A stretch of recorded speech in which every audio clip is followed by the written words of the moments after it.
Good evening. Thank you for joining us for a conversation with the candidates. My name is Mark Parisi, and I am the president of Howell, New Jersey First, which is a nonpartisan, nonprofit organization focused on educating and advocating about local issues. Candidate forums like this are important because they offer voters an opportunity to learn about those running to serve our community. These forums cost money to plan and run. We invite everyone to please throw a few dollars in the jar on your way out or visit our website at howellnewjerseyfirst.com/donate. Your donations will allow us to hold these events again in the future. I would like to thank the Howell, New Jersey First team who helped organize this event, the Howell Township Public School District for allowing us to use this venue tonight, and Lance Roman for video recording. This event is being live streamed on the Howell, New Jersey First Facebook page and is also being recorded for future public viewing. I want to thank the mayoral and council candidates for being here tonight, as well as their spouses and family members who may be in attendance. I would like to introduce them starting from your left to right. On the left, you have Republican mayoral candidate John Leggio.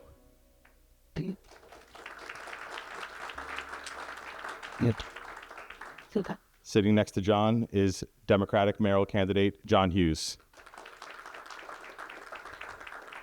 Sitting next to him is Democratic council candidate Rebecca Scott. Sitting next to her is Republican council candidate Evelyn O'Donnell. And on the end, we have independent council candidate Betty Velez Gimbel.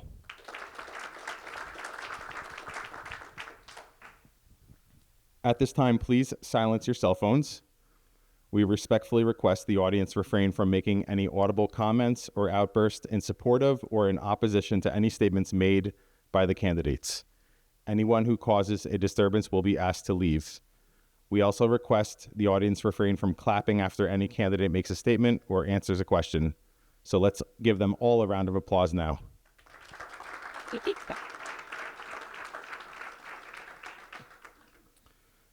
Now I would like to introduce the moderator for tonight's forum, Stephanie Faughnan. Stephanie is a journalist for the Howell Times. During this time, she learned a lot about Howell and our local government and the issues impacting our community. Her writing has appeared in the Asbury Park Press, Jersey Shore Online, and Tap Into in a few towns. Stephanie moderated our candidates forum during the primary election, and she has also moderated other Board of Education debates, mayoral races, and a primary race for the 3rd Congressional District. We thank Stephanie for her work and with both planning and moderating this event. The floor is yours, Stephanie. Thank you, Mark. First, I want to thank everybody here, Howell, New Jersey First, and the candidates for something very important. Thank you for trusting me with moderating tonight's event, because I do realize that integrity and fairness is important. No one else has seen any of the questions. Anything I sent to one candidate, I sent to all. I am the only one who monitored the mailbox for questions. I also devised a format for tonight's forum, which is a little different than anyone I've ever done, but I wanted to give you all equal time and not feel that everything is concentrated on one person. So I'm going to share something else that wasn't in my credentials that were just read. I was certified as a court mediator by the state of New Jersey and did so for over 20 years. In fact, I did it in Elizabeth, John. I know you're originally from there. I did it in several places in Union County. And the reason I bring that to your attention is it's important to the public to hear both sides of everything, and that's part of my pledge to doing this. Here's the next thing. Howell obviously has a unique system of government that you elect your mayor, but your mayor essentially has an equal role in the way you manage your town. A little unusual, some towns, the one that I live in Barnegat, everybody's elected at the same level, and they choose, like you do your deputy mayor, they choose the mayor and deputy mayor amongst themselves, and they rotate every year. Because of that, the majority of the questions that I have devised, I'm asking all of you. I've only reserved one question for the two mayoral candidates. The order of the way you're speaking, as all of you know, has been drawn from a hat, because I didn't want the first person to talk and then you go on and on and on. In the questions that are the round robin questions, the ones that we're picking from here, the person who picks it, I brought my own Vanna, except his name is John also, so that's for confusion purposes. John will bring up the basket to who I instruct him to pick the question. I will read the question out loud. You will become the lead on that question. You have up to 3 minutes. And by the way, Paige here will be timing, and she's going to hold up a yellow when you have 30 seconds, and then a red if you're complete. It is not necessary that you use all the 3 minutes, and here's the other part that's not necessary. It is not necessary for everybody to weigh in. How many times have you gone to a debate and you're thinking, what else is that person possibly going to say that's any better? If you have something to add to what a candidate has said, or if you strongly or even a little bit disagree with what a candidate says, please raise your hand. I'll acknowledge you and you'll have a chance to speak. I have 10 questions prepared for that. I'm hoping that I get through 5. I have to get through 5 to give each of you a lead. But I would like to get to the second set as well. I also created and of the 10 questions, 4 of them came from residents in Howell, just so you know that. 6 of them were I came up with. All of the questions for the individual candidates, I came up with. So hopefully none of you start saying, why is she asking me that? I mentioned that this is not a debate, but an exchange of ideas from neighbors who have agreed. I mean, this is a big deal. You're putting your names out there. You're not getting paid a whole lot of money to do this. So it's really a whole big deal that you're doing this. And although I don't live in Howell, I find Howell to be a beautiful town. And I thank all of you on behalf of your community for doing this. And now, because we're doing something patriotic, we're going to salute the flag, which is hidden back there, but we're going to do it.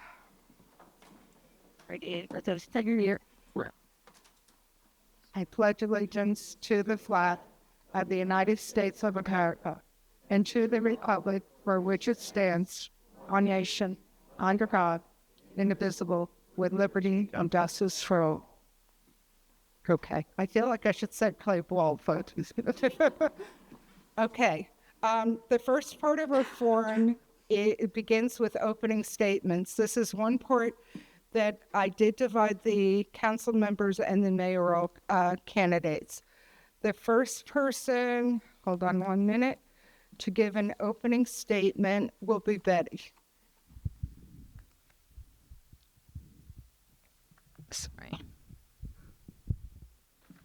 Good evening. I'm Betty Velez-Gimbel, and I'm running for council as an independent.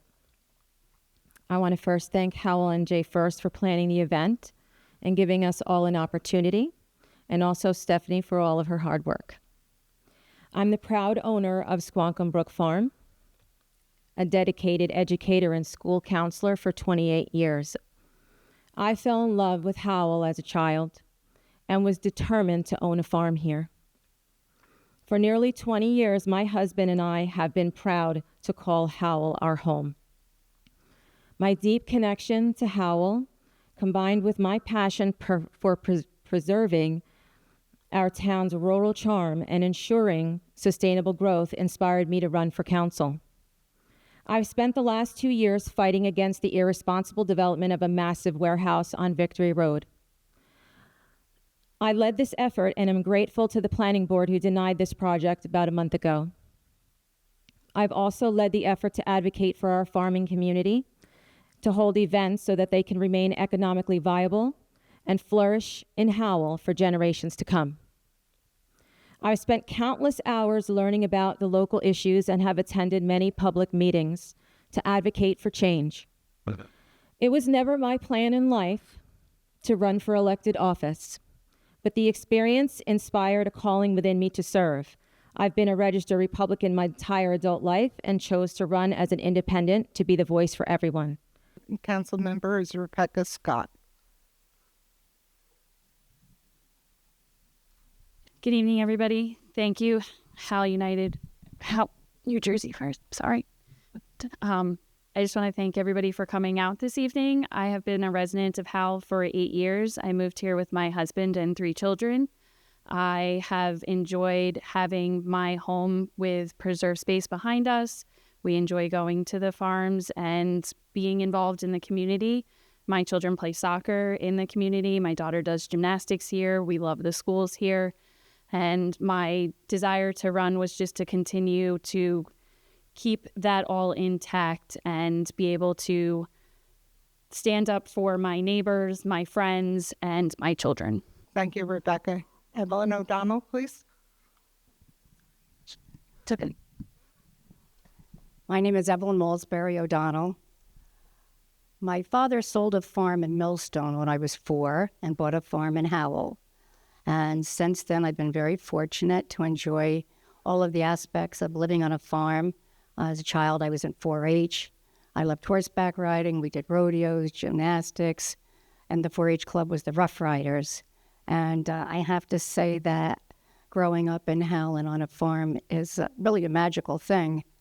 As time goes on, I realized that staying in Howell was where I wanted to raise my children. Did so, and while they were in grammar school, I was PTA president. That went on to 9 years of the Board of Education. From there, I started to serve the community at large.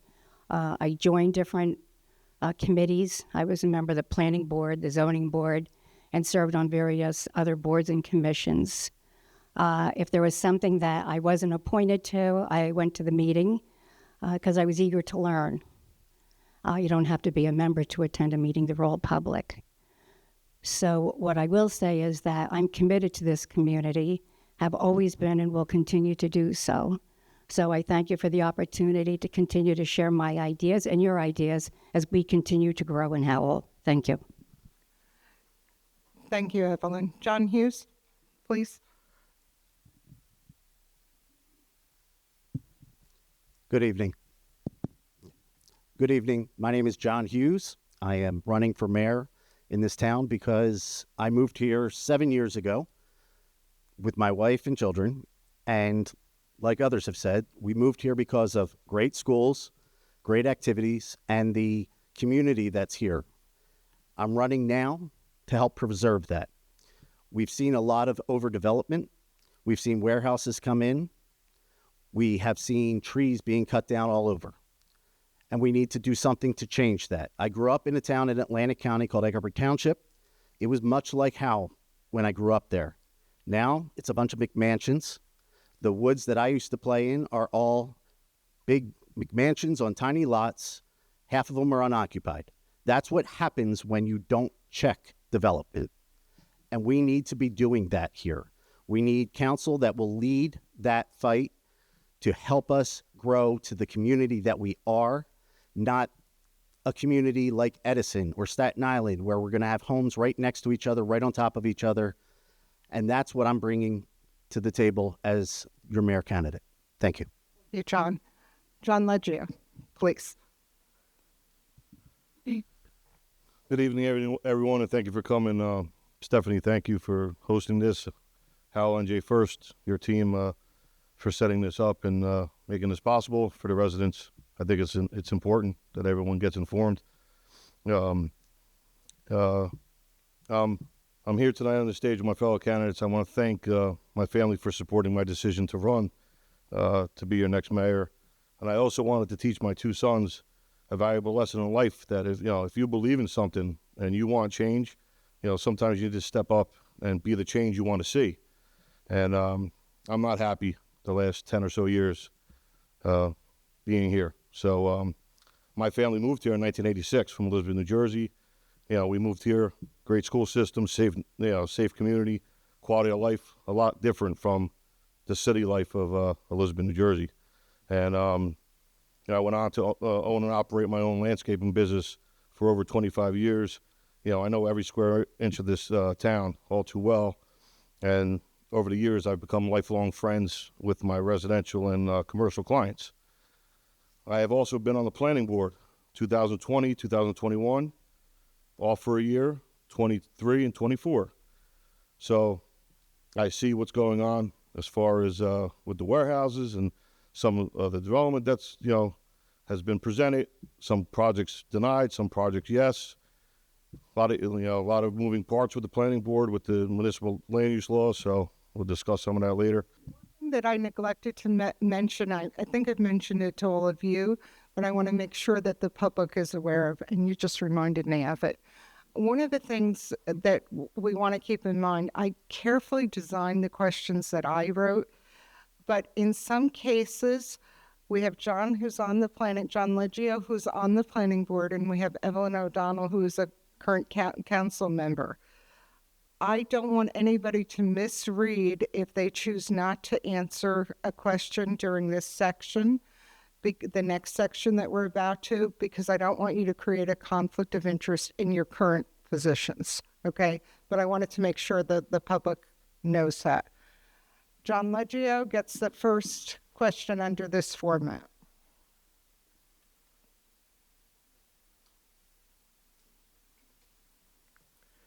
Listen. And you're going to have, let's give him like a minute to, you let us know when you're ready. We'll give you a minute to contemplate the question. I didn't open it to see what it is yet. Okay. Town officials involve local farmers in drafting ordinances regarding special events on their farms, not on their farms, on their farms. The process took some time and was stalled further when a local business objected, saying farmers should not be able to bypass board approvals for events on site. Do you think the final form ordinances are fair? Did they go far enough or too far? Are you okay with answering this question as a member of the planning board? Sure. Okay. Well, I'll address the business that wrote a letter to the township in regards to the farmers. I think it was absolutely ridiculous that a $200 million facility that runs a 365-day a year operation, multi-million-dollar operation, is worried about what some farmers are going to do for a birthday party or an anniversary or, a special event, 50 people, 75 people. I think it was by design coming from them to try to lean on township officials to aggravate our farmers, and I completely disagree with the letter. As far as them saying that we need to have these farms comply with same regulations as them, as far as safety concerns, yes. Ingress and egress, as far as safety of the building the people are going to be in, but as far as comparing it to an establishment like they have, complete overreach. So, I completely disagree with them. I support farm-related events 100%. We are a farming town. It's part of our history from way back when, whether it was pig farms, egg farms, horse farms. We've pretty much done everything here. I think we need to streamline permit process for farm-related special events. It's a seasonal business, and the farmers rely on this to secure money for the winter. I know some town officials disagree with that, but it's a fact for a lot of the smaller farmers. We need to allow small-scale events based on farm size. Let those farms educate our children about animals, crops, farm life in general. And one other thing is huge is support agritourism while preserving our town's character. We have a bunch of farmers who just want to sell stuff they make on the farm, or their vegetables, or honey, or small products, their crafts, and the town wants to come in now and charge fees, or we have to get a permit for a stand. What happened to the way it used to be? There's a Farming Act that was passed in 1985 in this state, Right to Farm Act, and I think the town should take a lead from that and a lead from the county, and frankly, they should back off a little bit. Only safety things I will support our township officials. because safety comes first. But a bunch of the other ordinances that are trying to get pushed down these farmers' throats, absolutely not. Thank you, John. Is there anybody else that wishes to speak on this issue? Evelyn O'Donnell?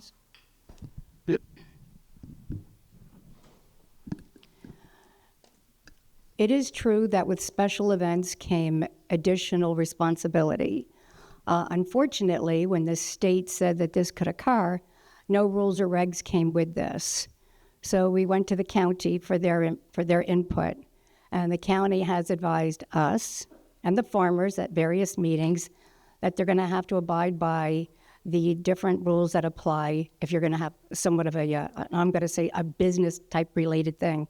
So if you're having 100 people, yes, there are certain rules and regs that apply, absolutely.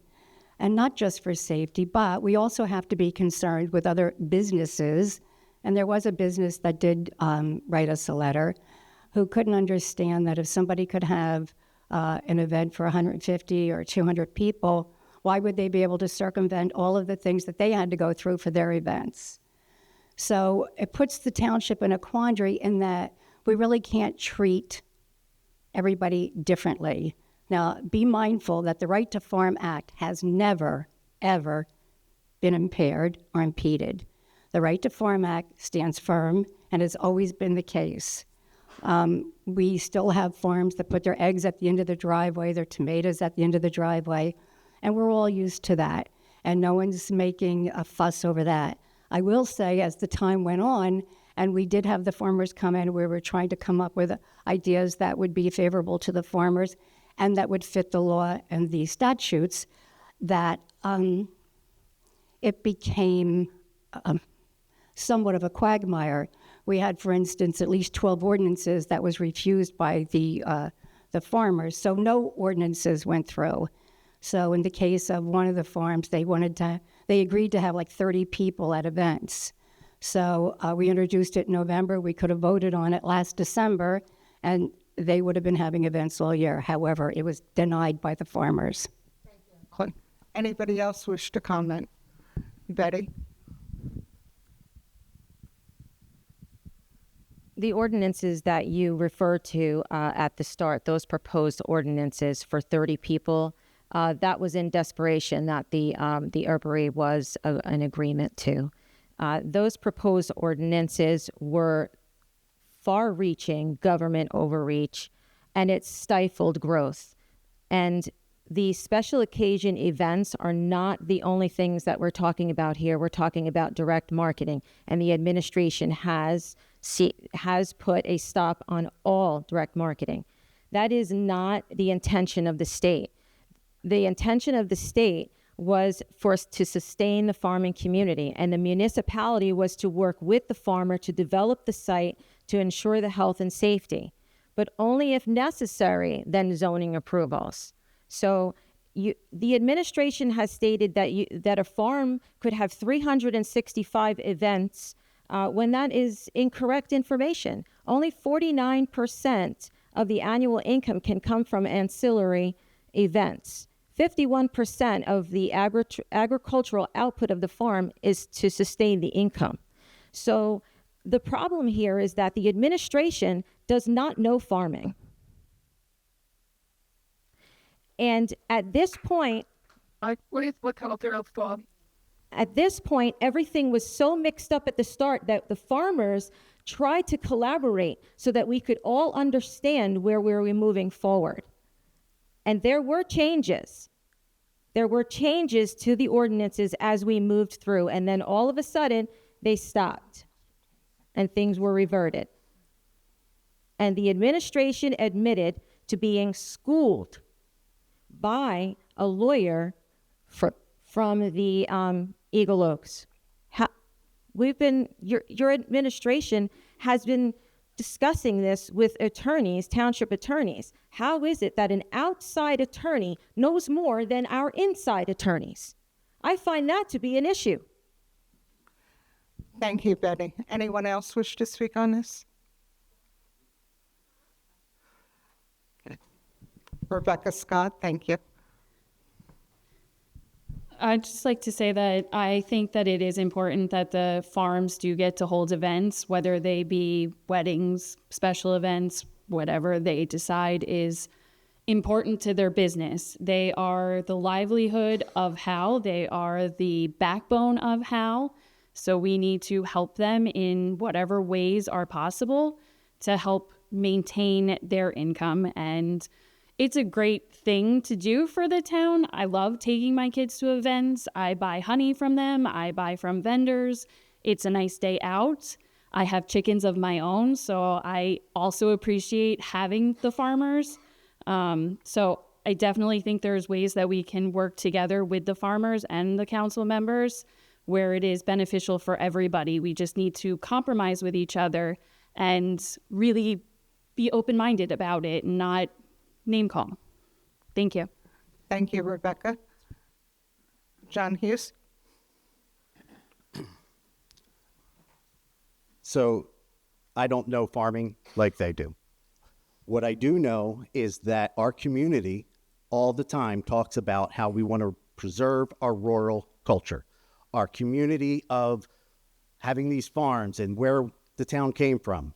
But in the same breath, our council is doing something that obviously hurts our farmers from being able to preserve their farms and continue on in that way. And all we end up with when farmers can't keep their farms and can't keep their income year round is another warehouse.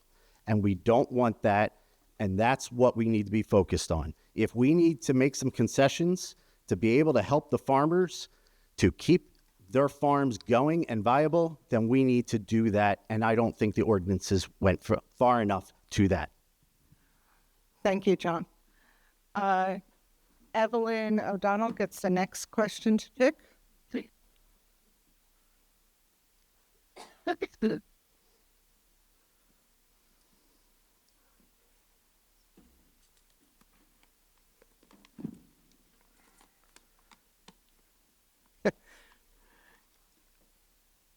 And this is kind of interesting that you got the first dibs on this question because you're part of what the question is. Do you feel Howell's local government is fiscally responsible and does its best to manage property taxes?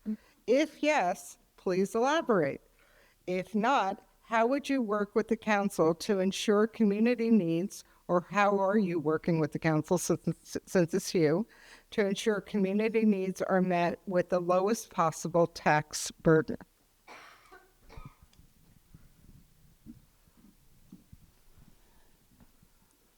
You're right, Stephanie, that is interesting. On $1, Howell Township takes care of the community with 17 cents. By and large, 66 or 67 cents of the same dollar goes for the educational system, K-8 and high schools. So we stretch as much as we can. We have a police department we have to support, sewer, administration, DPW, road paving. We still pave as much as we can. Our PD is second to none. So I will say that I think that when it comes to stretching this dollar, we do very, very well.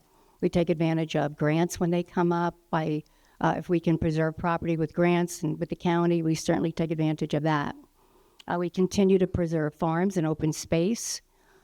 We do have an additional penny on the 100 for preservation and historic preservation of property in Howell.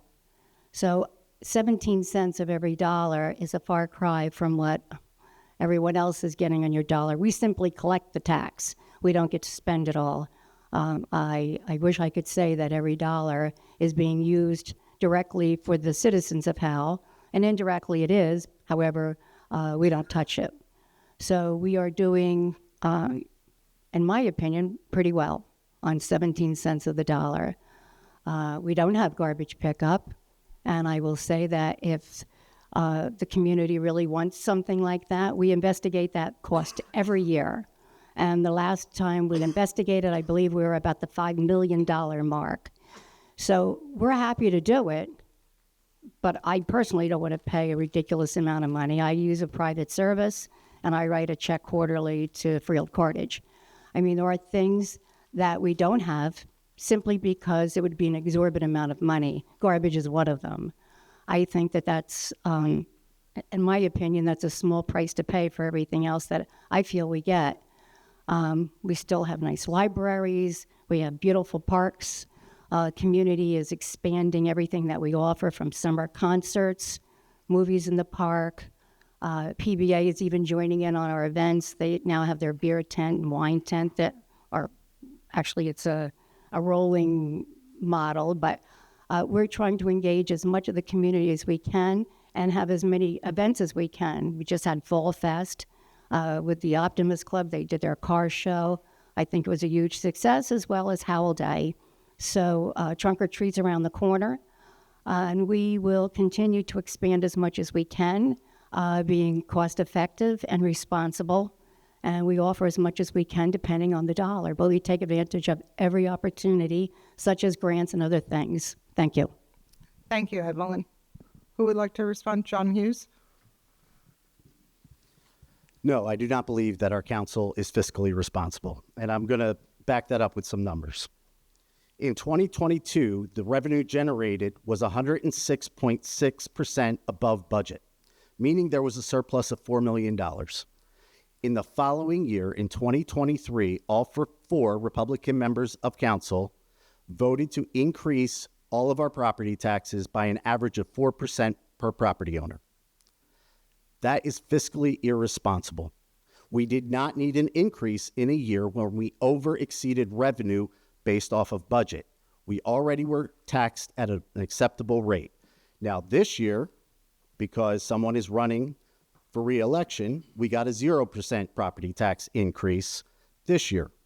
It's that kind of fiscal irresponsibility and games that are happening behind closed doors in the executive session of our council, and that needs to stop immediately. These decisions and this kind of action needs to come out into the public so that everyone in town is aware of these issues and can have confidence that these decisions are being made for the right of the town and not of individuals who may want to hold their seat. Thank you, John Hughes. John Leggio? Well, everyone, every year with our taxes, whether it's our local or our school budget, it's always someone takes the blame. I happen to agree with Mr. Hughes. It's an election year, so guess what? No tax increase this year. Just like gas is coming down, presidential, right? So, we need a tax management strategy to maximize our efficiency and fairness. This 17 cents on the dollar, if people in this room feel that, we're getting every service that we could possibly get out of 17 cents, to the max, I don't know if that's really true. I would like to conduct regular audits of our tax collection and spending processes.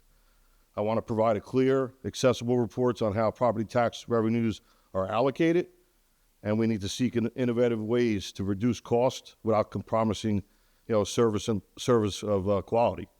And number one, I feel to keep people in this town, because we got to explore tax relief programs for our seniors and our veterans, because I think they're being hit hard the most.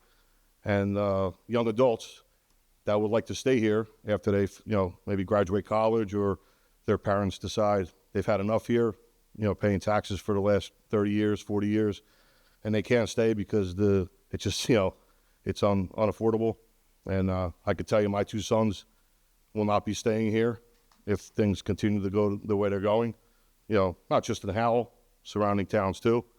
It's just not affordable. And we definitely need to rein in where it's going, how it's going. I want to see a budget line, every department, every expense, surplus, overtime, line for line with our CFO.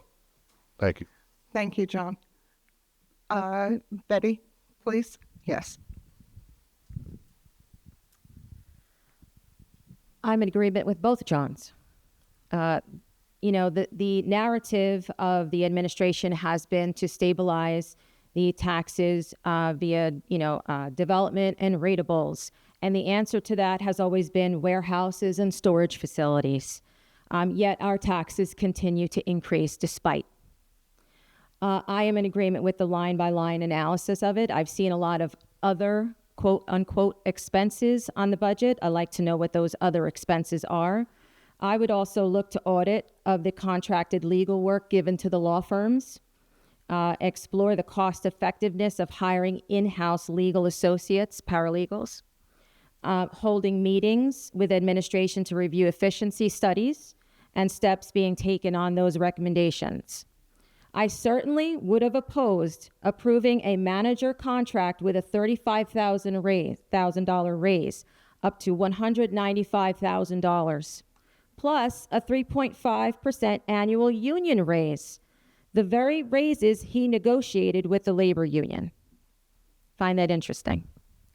Thank you, Betty. Rebecca, did you want to say something? Okay. So I am probably the most qualified. I'm an accountant by trade, so I do this every day. I have a bachelor's degree in both accounting, business administration, and a concentration in finance from Georgian Court.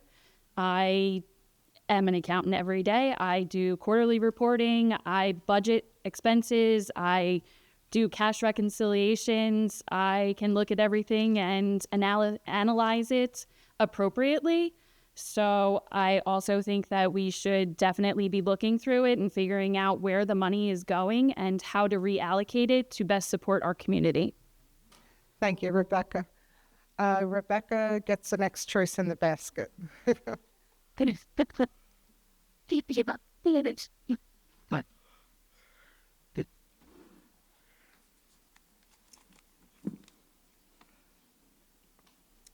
Okay. Hal has two I feel like I'm on Jeopardy. I was thinking we should have had a screen and had them come up on the screen. Hal has two Superfund sites and the Compounders Inc. property on Mayoral Road, which is kind of near here, I think, right?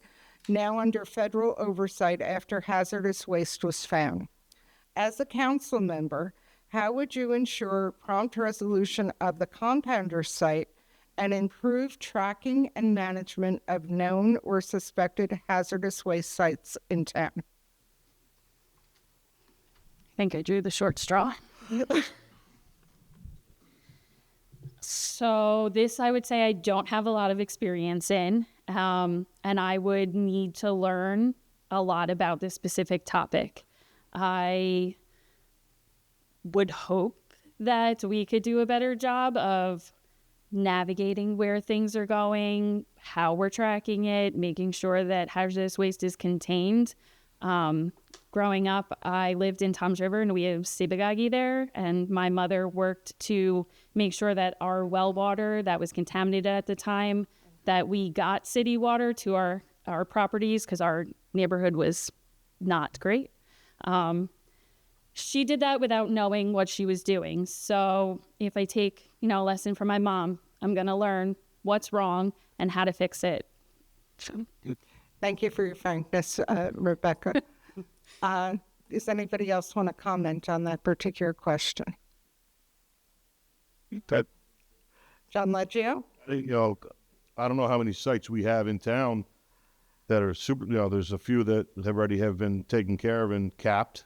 Mm-hmm. Okay. And this one, current one that you're speaking of right around the corner in Farmingdale was a product of an owner leaving stuff on site and decided to go bankrupt and left it behind. The place was sold and the new owner came in and found all these barrels filled with tar and oils and all this kind of stuff. And, the state came in immediately and made a big deal about it to make sure that the ground wasn't contaminated because there's wells surrounding that site along the railroad. Mm-hmm. It's right here in Farmingdale. Okay. So I hope they did their due diligence. I'm sure they did. I still see, I was over there this morning, passed through. There's trucks backed in loading those barrels, getting them out of here. And if there's any other sites, that are identified in town in the future, or that something we don't know about as a council or the township manager maybe knows something we don't know, mm-hmm. Then we need to address it immediately.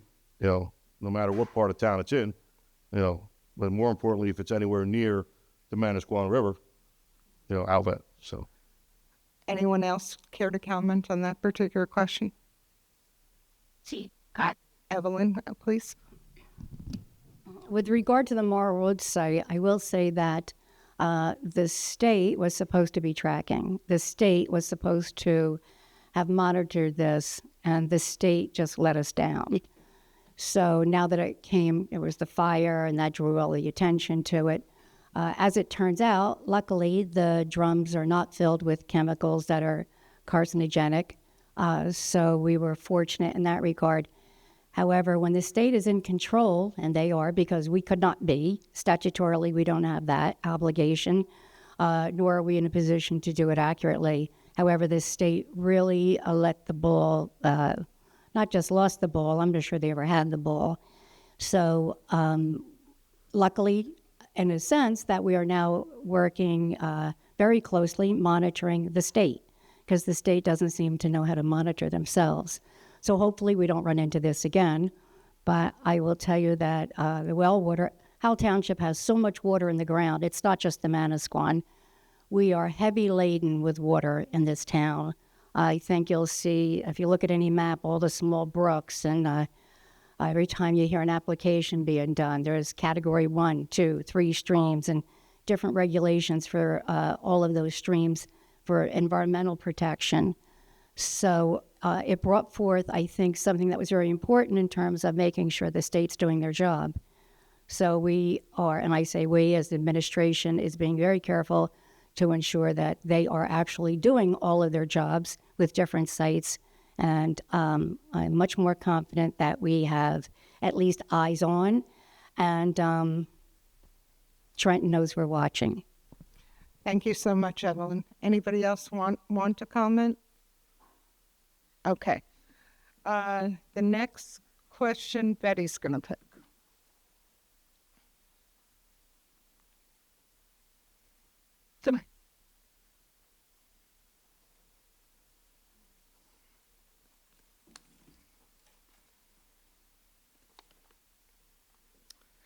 Again, this is another interesting how the draw turned out. Do you believe allowing more warehouses in Howell? I swear I did not plan this. This is why I did this complicated system. Do you believe allowing more warehouses in Howell is a good idea to boost economic growth? Or does the impact on traffic, infrastructure, and the character of the town outweigh the benefits? How can you, as a council member, keep this in mind, change what property owners do with the land they own? That's an important sentence, I think. No, I do not believe warehouses in Howell is a good idea. I believe that the zoning for the master plan needs to be looked at.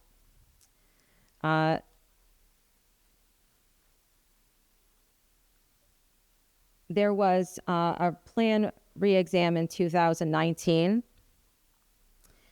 in which the council failed to address the fact that there were properties in Howell zoned for industrial development. And it took our council nearly 3 years to address these long overdue zoning changes.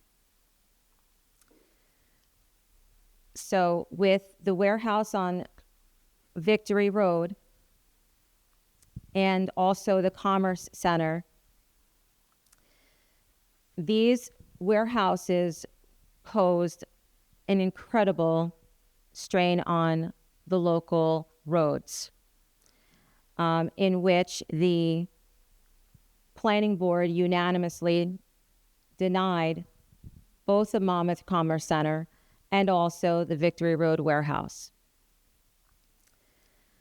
Also, all SED zones in the town were changed to SED 1 or 2, except Victory Road. Research was presented and facts were given as evidence because at one of the council meetings, they wanted to change Victory Road to SED 1. which would still allow warehousing.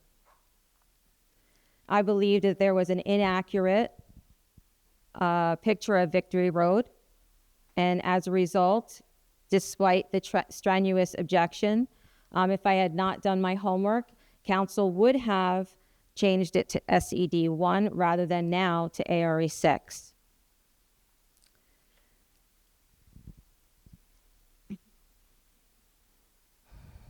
Now we have a resolution R2437B with intent to purchase for the amount not to exceed $10 million. Councilwoman O'Donnell refers to election silliness, and well, this is election madness. She praises the planning board for their decision, giving no credit to the residents, yet you're not willing to support the decision of the planning board. Victory Road residents want you to fight for the people and defend the planning board's decision,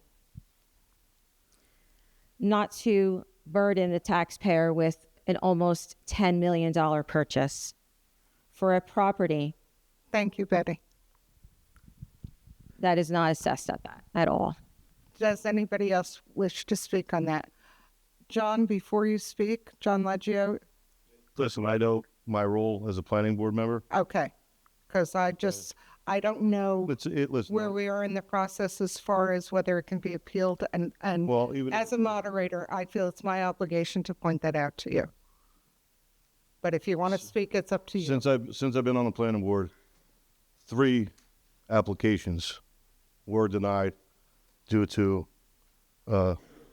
ingress and egress, and as far as myself and my other planning board members, we felt that it would have been detrimental to the roadway, detrimental to the surrounding area for these warehouses to go in. So we stand on that decision, and we will let our planning board attorney deal with that if it goes to litigation. We did lose the Howell Road application in Trenton, up on Howell Road in Route 33, Okay. even though they had denied it.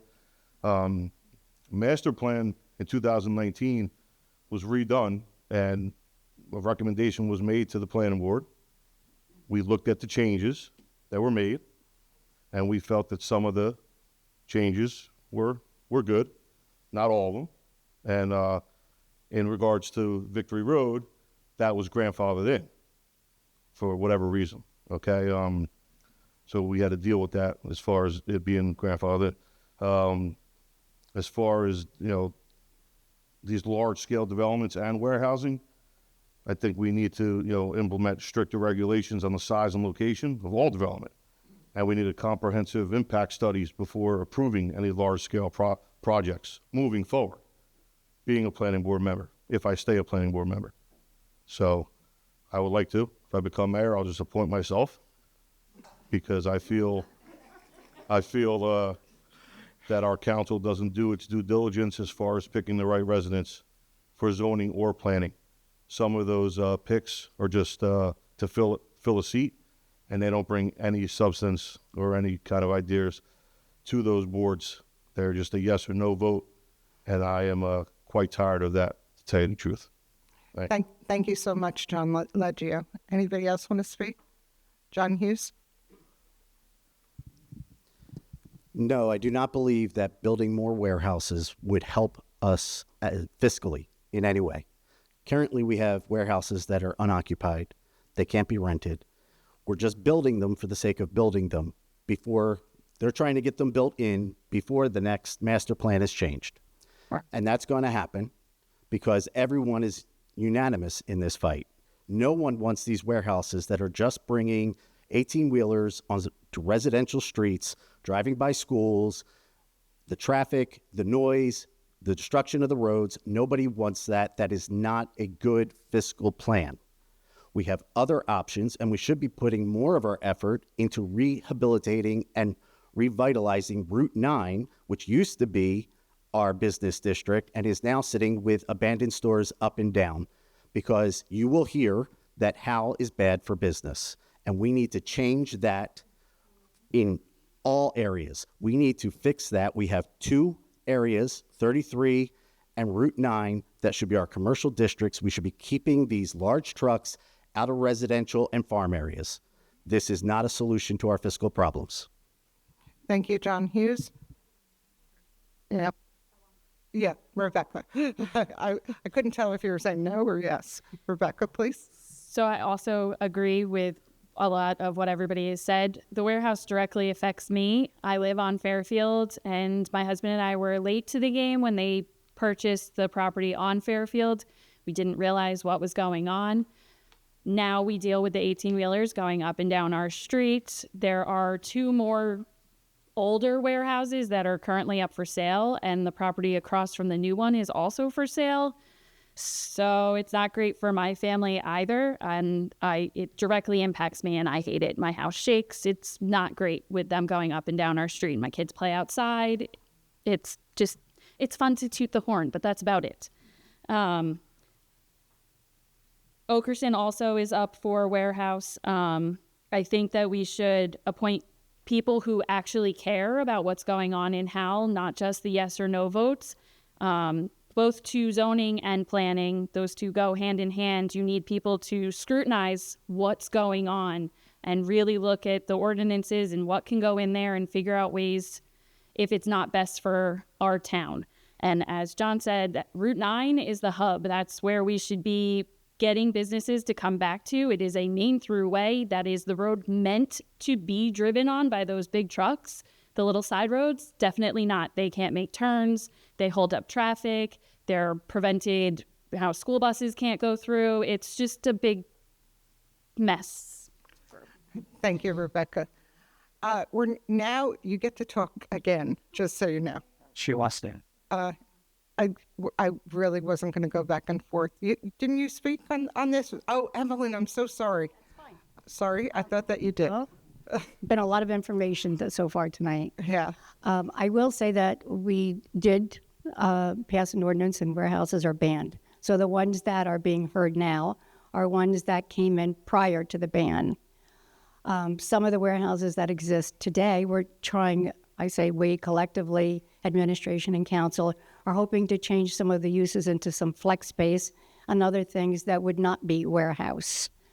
It's interesting that yes, warehouses are a good tax revenue, but it costs money to repair the roads. That's true, which is why probably when no warehouse was originally looked at to go next to a major road such as the bypass or 33, it was a good place, obviously, because they go right out onto a main road. We wouldn't want a warehouse to spill out onto an old farm road because those roads obviously were never built to sustain that kind of traffic. I will also say that the Victory Road warehouse, that property was first. The owner wanted to put a solar farm on it, and residents didn't want that. So when that went away, all of the things that they would have done to help the road be a better, the curbing or expansion of the road or adding money to the escrow for traffic lights, when that possibility went out the window, so did all of the things that could have been done on the road. So then the owner of the property comes back with a warehouse. So it's unfortunate that sometimes we should be careful, I guess, what we wish for. A solar farm may have been a better situation, less traffic, obviously. And traffic is always the main drive, obviously, when a lot of the projects come and go based on safety. And I think safety and quality of life are always a mainstay.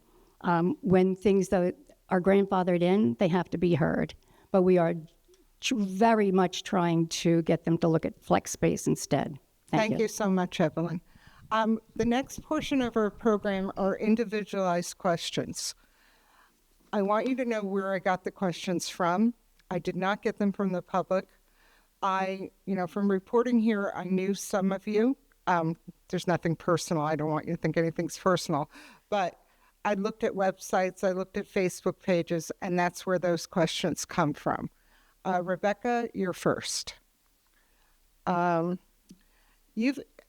by the way, the individualized questions, I did not plan on us having rebuttals to. I just want to, I want the voters to learn a little bit more about you and things that are important to you. Sorry to make you nervous. You've expressed concern about the underdevelopment of affordable housing and said that it has personally impacted your family. Next year, Howell, like other communities in the state, will be subject to a new formula for affordable housing obligations. And I'm going to put parenthetically, that reminds me of S2 and the board funding. Who's going to ever know what the funding formula is? What do you see as the council's role in implementing best practices to meet these affordable housing requirements? So the reason it is close to my heart is because my husband and I live in affordable housing. We were very lucky to win the affordable housing lottery, to even be considered to get the mortgage to qualify to even move in. It's a very long process. It is very strenuous. We were very lucky. We've lived there for 8 years, like I said, and it is a single family house. We live on a builder's acre. It's a great space to raise a family. I think that we need to break away from the stigma of affordable housing being apartment complexes, dirty, messy, like that all needs to go away. It's not true. You want to bring in people that have young families, that want to be part of this community, that want to be involved. The housing market is kind of killing everybody's dream. If we wanted to even move out of our house, we can't afford to stay in Howell. And we have 2 incomes and we can't afford it. So I think we need to do better jobs of putting in builders concessions, making the builders either put money aside for the fund for them to repurpose bank-owned or foreclosed houses to bring them up to code and bring in affordable housing candidates, or integrate them into their new development, which was what we got into. I think that's it. Thank you so much, Rebecca. John Leggio, you have the line for the Republican Party, although you bypassed the screening process. Kind of an interesting thing that happened. You said that you're not running as a team with anyone, although the line implies something else. Do you plan on working with the other elected members of the council as a team if you become mayor? And how would you effectuate that under your mantra as the no strings attached people's mayor? Well, let me make something very clear. I will be working for the residents of Howell. That's the team I'm working for. As far as working with my fellow council members, if they don't want to do what's right for Howell, then I won't be working with them. I will be making a no vote if I have to, and that's the way it's going to be. I was told a few months ago that what happens if you get 3 bad deals put in front of you, Mr. Leggio, if you're mayor, and you have to pick one of those bad deals. When I told the individual who said that to me, you send all 3 deals back, and you come back with a deal that's going to work for the residents. Okay? As far as running this no strings attached, it was my conviction, the way I feel, that I just didn't want to be part of the machine in town, whether you're Republican or Democrat. I wanted to be independent of that, but also stay a conservative Republican as I am. I've been a Republican my entire life, my whole voting record. You guys could check it if you need to. I just felt that over the years, that's what gets lost with these candidates. You run, you make promises, those half of them are empty or more of them are empty than truthful. And then once you get in, you just do party line.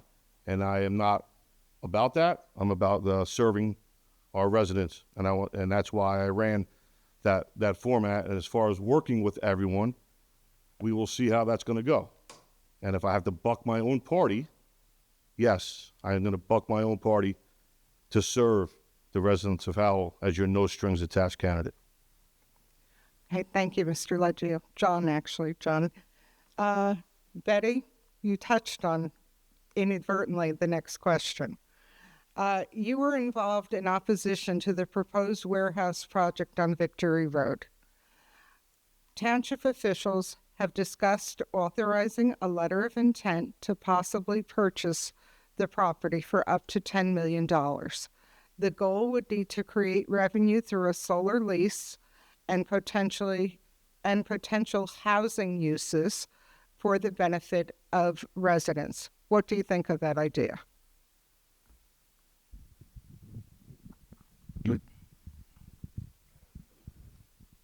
The letter of intent to purchase the property for no more than $10 million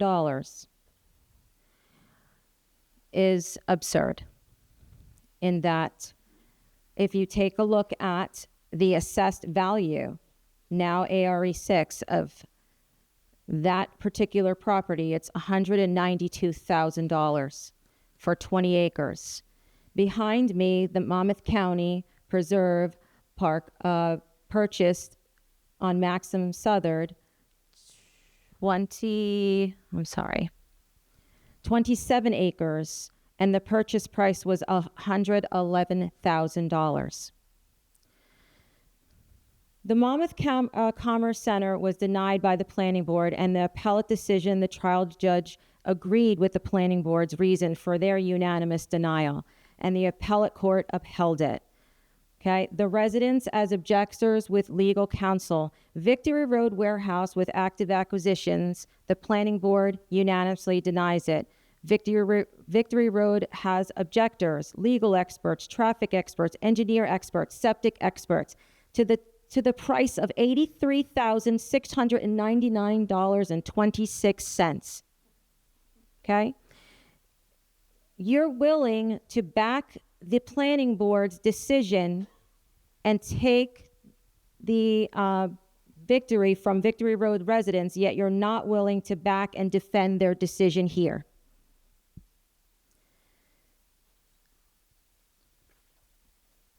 The solar, that was denied. Your environmental commission stated that they do not agree with the waiver.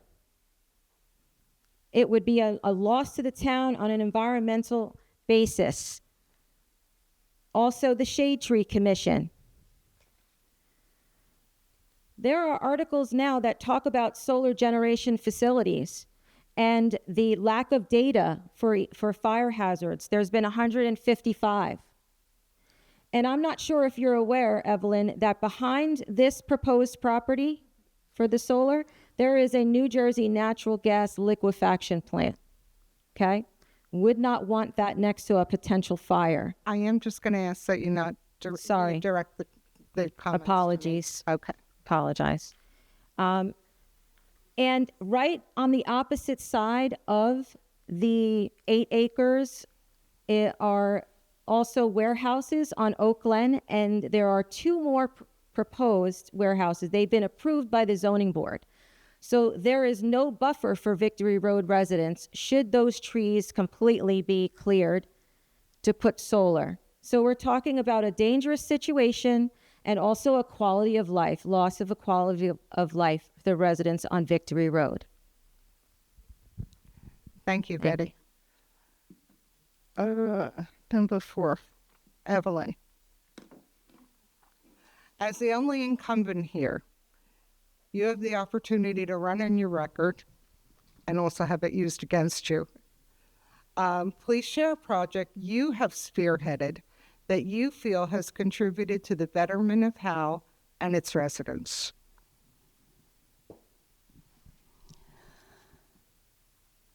The one project that comes to mind immediately that I spearheaded was preservation of a historical site. And that would have been the Mackenzie House, and that was followed by the Ardena Schoolhouse. So although I spearheaded it, it was with community members that came together that made sure that this project at the Mackenzie was, once again, the house was refurbished and put back to its natural beauty. They raised funds, a lot of hard work. and I'm proud to say I'm a lifetime member of that organization.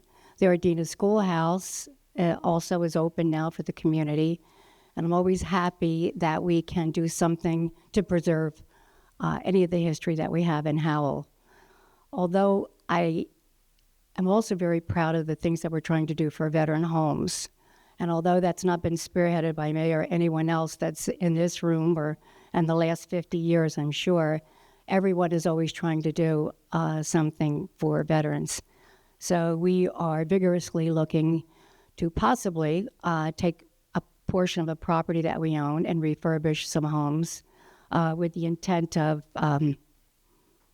veterans having first choice, which is not unlike some of the things that we might be able to do with development. Someone is putting in a development, and we ask for 20%, or actually, we've actually gotten up to 30% set aside for COA, which was unheard of up until about 2 years ago. So I think that veteran homes and taking care of the veterans is near and dear to my heart. My own son did 9 tours in Iraq, Afghanistan, 15 years. My entire family served, so it's something that's very important to me, and I'm sure everybody in this room.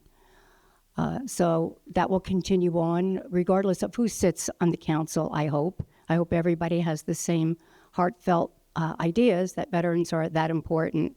But I think the historical value of this town should always be thought of. And when preserving is possible, we should do so. And we also have our 2 cents on the 100 that was voted on. We did a small increase. The voters decided on a referendum to add more money to preserve historic homes and to preserve properties. So we have that money that we can also use for this occasion. So, and I'm certainly not the first person that ever thought about preserving history in their town. But in this case, I think it brought back an interest and maybe a fire in some of the council people. There's just so much to do on a council level that although you may not be against it, it's hard to remember everything that you'd like to be for. So I'm very happy that I think everybody's on the same page: preservation of history and preservation of land. Thank you, Evelyn. John Hughes, I'm wondering if you're going to anticipate this question. You have indicated that you believe in the resurrection of a municipal ethics committee.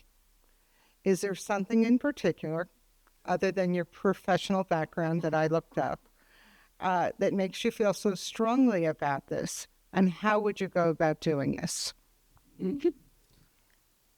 So yes, there is a lot of things about this that make me believe that Howell needs this back. First and foremost is that we have an unelected town manager. No one in this room gets to make a decision about that man and the decisions he makes. Only the council does. And the council appointed and hired him, so they are not taking action where it's needed. We need independent residents that are qualified to sit on a board and observe for conflicts of interest. They are real. There are 10 contracts that were awarded to donors of either the local Republican Party or the members that sit on the council currently. And they voted on those contracts. They didn't recuse themselves, which would be the simple and most integrity-filled thing to do. They voted. That needs to stop. There is nowhere in the world where someone thinks that you should vote on someone that funded your campaign. I can guarantee I won't. I know Mr. Leggio won't. I know Rebecca won't. I'm pretty sure Betty won't. The other council members have done it. The money comes in and they approve the contracts. We've already talked about the fact that a outside attorney had to school our own attorneys on whether the laws were correct that they were going to approve the farm done. Well, who were the attorneys that were counseling us? They're donors. Why are we only picking donors? Why are we not putting that out there and taking from everywhere? It's very simple to avoid conflicts. You don't vote on things that you have a personal interest in. You don't vote on things that you have a financial interest in. Those things happen. You don't supervise someone you live or date with. That's happening. These things, we've seen the police have these instances which have been brought up. We've had a police chief indicted. We have a police chief now who is accused again of inappropriate behaviors in the police force, and it's going to lead to another lawsuit that's going to come out of our tax dollars and our pockets. We need independent review board so that people who work for us have an option to come somewhere else other than going through the people that are making those decisions. And that's why I think we need it immediately. Thank you, John Hughes. Okay, the next portion of our program is only between the two mayoral candidates. I did indicate before that all of you have an equal vote, but there is something, I don't believe that you're allowed to make appointments separate from the council, but what you do is you run the meetings. You know, you show up at things and you're the mayor and you run the meetings, and in your absence, the deputy mayor runs the meeting. This question may take you a couple of minutes to think of what you want to do, and we'll give you both a couple of minutes. John Leggio, you're going to be going first in this question. And here, it's kind of a two-part question. Please give an example of a town council decision that you agreed with and one you disagreed with.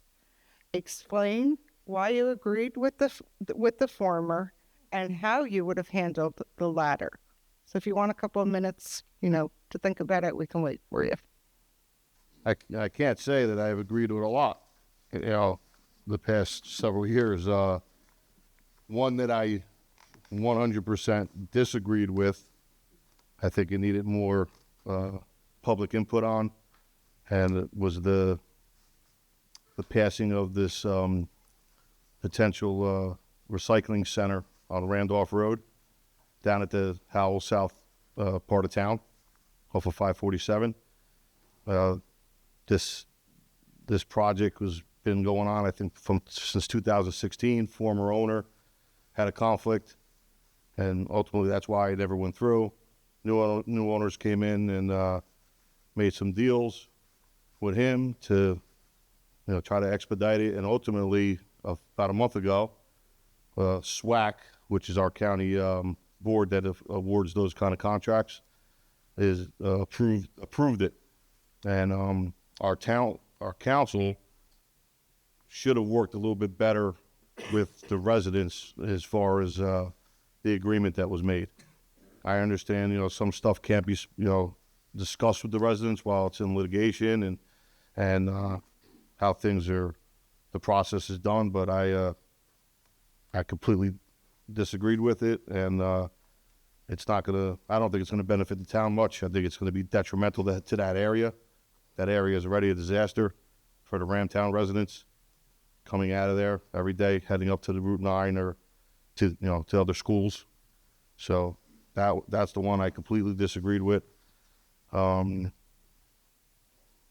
far as what do I agree with, I guess we did a great job this year with our our parks and our stuff in the parks with fireworks and everything. The town stepped it up finally and gave us a couple bucks back on our dollar to make it a nice event. Multiple events that we went to, I was at every one of them, including this past weekend. It was a nice car show and bands and fire pits and all that good stuff. And I can't sit here and tell you as a fellow Republican that I'm happy with a lot of decisions that have been made.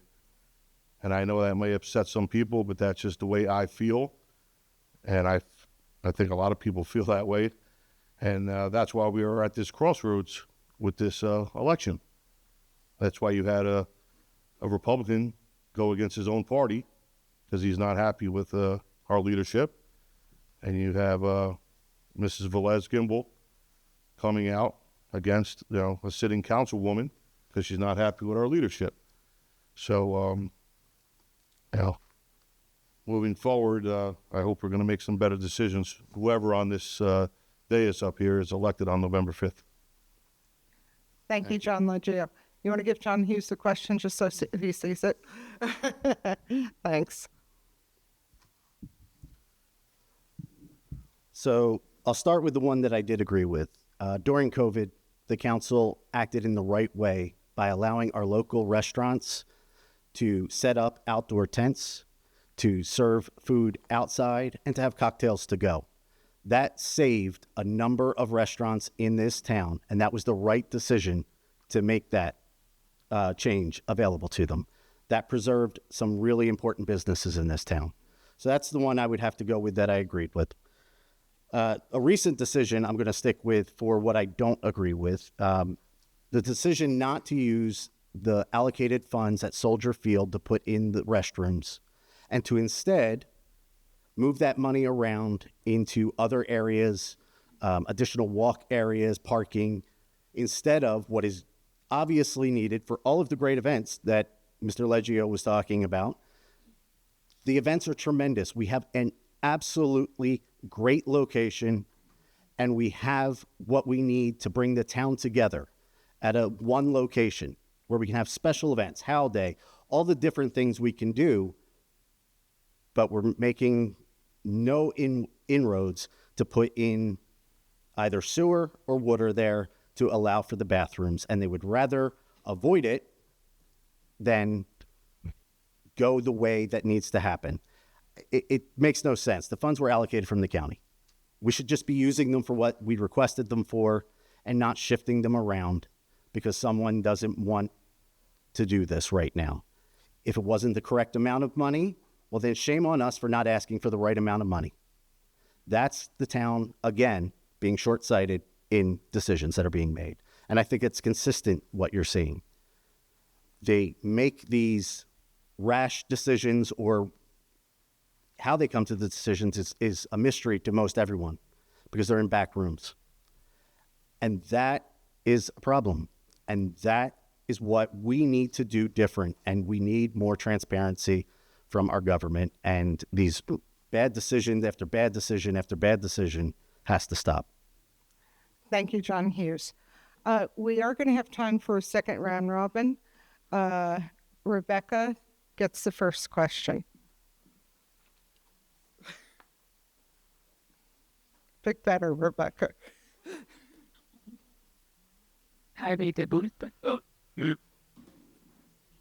When it's small like this, it means I wrote it, just so you know. I don't know if that's better.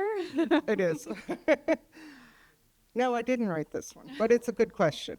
In the last election cycle, Howell approved an additional tax for open space preservation.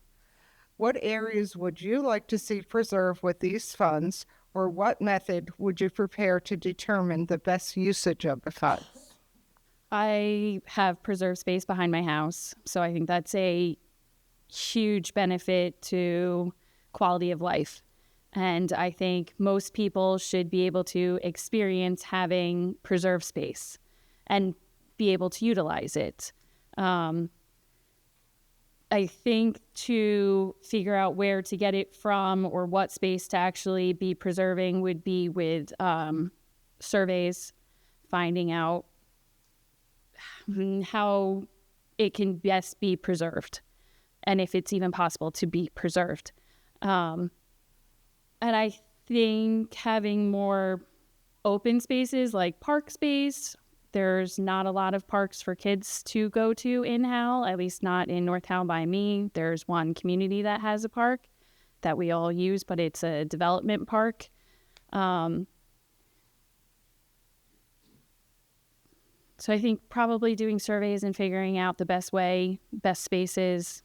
Howell's huge, so I don't know off the top of my head where a good new open space would be, but going out into the town and evaluating it would be the best way to find open space. Anyone else care to comment on open space? Evelyn? I will say that we do have a division, community development, that's always looking. We're always trying to preserve property. We'd love to preserve farms. And of course, and doing so, You have to find a farmer that's willing to have his property preserved. In which case, then he is paid and he can remain there until such time as he passes. The good thing about sharing that cost with the county is that if we can, and I'm just going to use figures just for the sake of a figure, if we can use $60,000 to preserve a farm, if we're sharing with the county, then they're typically putting in 50% or more. So we get a lot better buying power because we have an excellent relationship with the county and those people that help us preserve. Now, be mindful of the fact that it takes a long time for this process to occur. Government sometimes works slowly, and we have to work under the statutory requirements of the state, and the county works very closely in making sure that we are picking property that makes sense. So you have an entire county that's vying for the county's money. So when it comes to preservation, we are lucky in that Mr. Howard does have a very good relationship with the county in terms of protecting those properties that we were able to purchase. Sometimes the county they have rules also. They like to preserve property that's next to water. They have things that they're looking for as well. So there is the art of the compromise.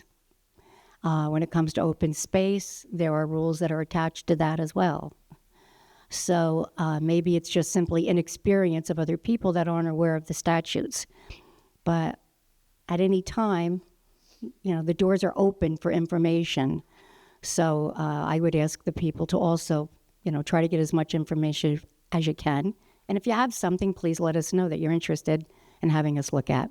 Thank you, Evelyn. Anybody want to comment? John Leggio?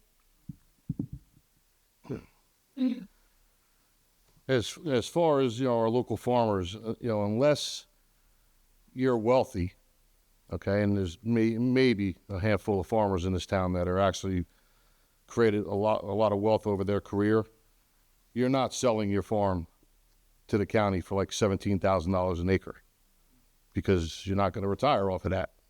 Say you got 50 acres times 17,000 to change, whatever the number is. Listen, it's a great idea in a perfect world. If that number was, market rate, a couple $100,000 an acre, like a builder would offer, and you guys wonder why we're in the situation we are moving forward with the farms, because the farmers don't have to sell. But if they do, and the zoning is going to get changed, or they are in the proper zone to do what the builder needs to do, they are going to cash out and get out of here. Okay?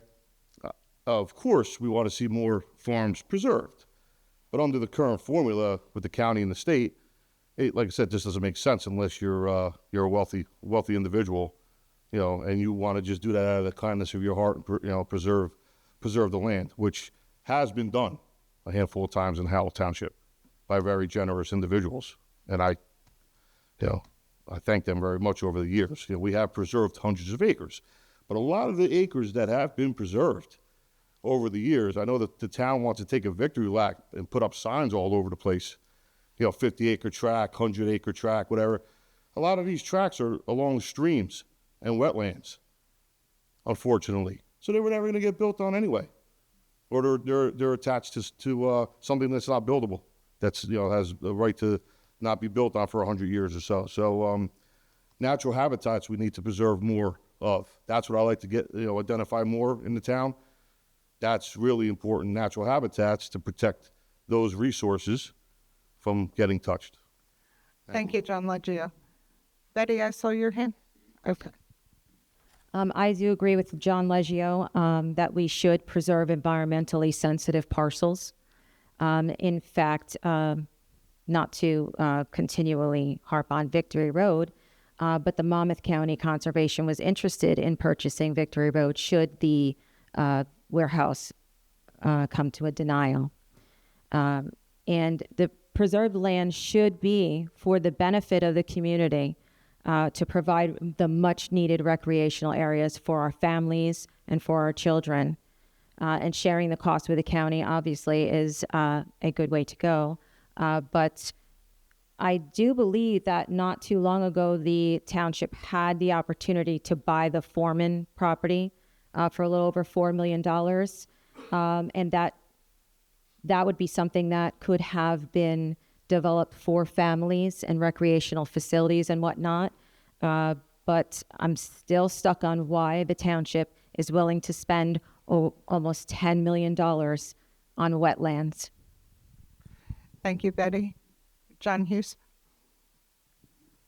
To your question about where those new funds should be dedicated, I would dedicate them around the Manasquan Reservoir watershed area. Again, as Mr. Leggio said, we have habitats attached to those areas. Those areas are primarily habitats for wildlife. We should be preserving those areas that are sensitive to our watershed and feed into our reservoirs so that we continue to not only benefit Howell, but the entire county by keeping those waterways clean and usable. So, Thank you. Has everybody spoken? Yes.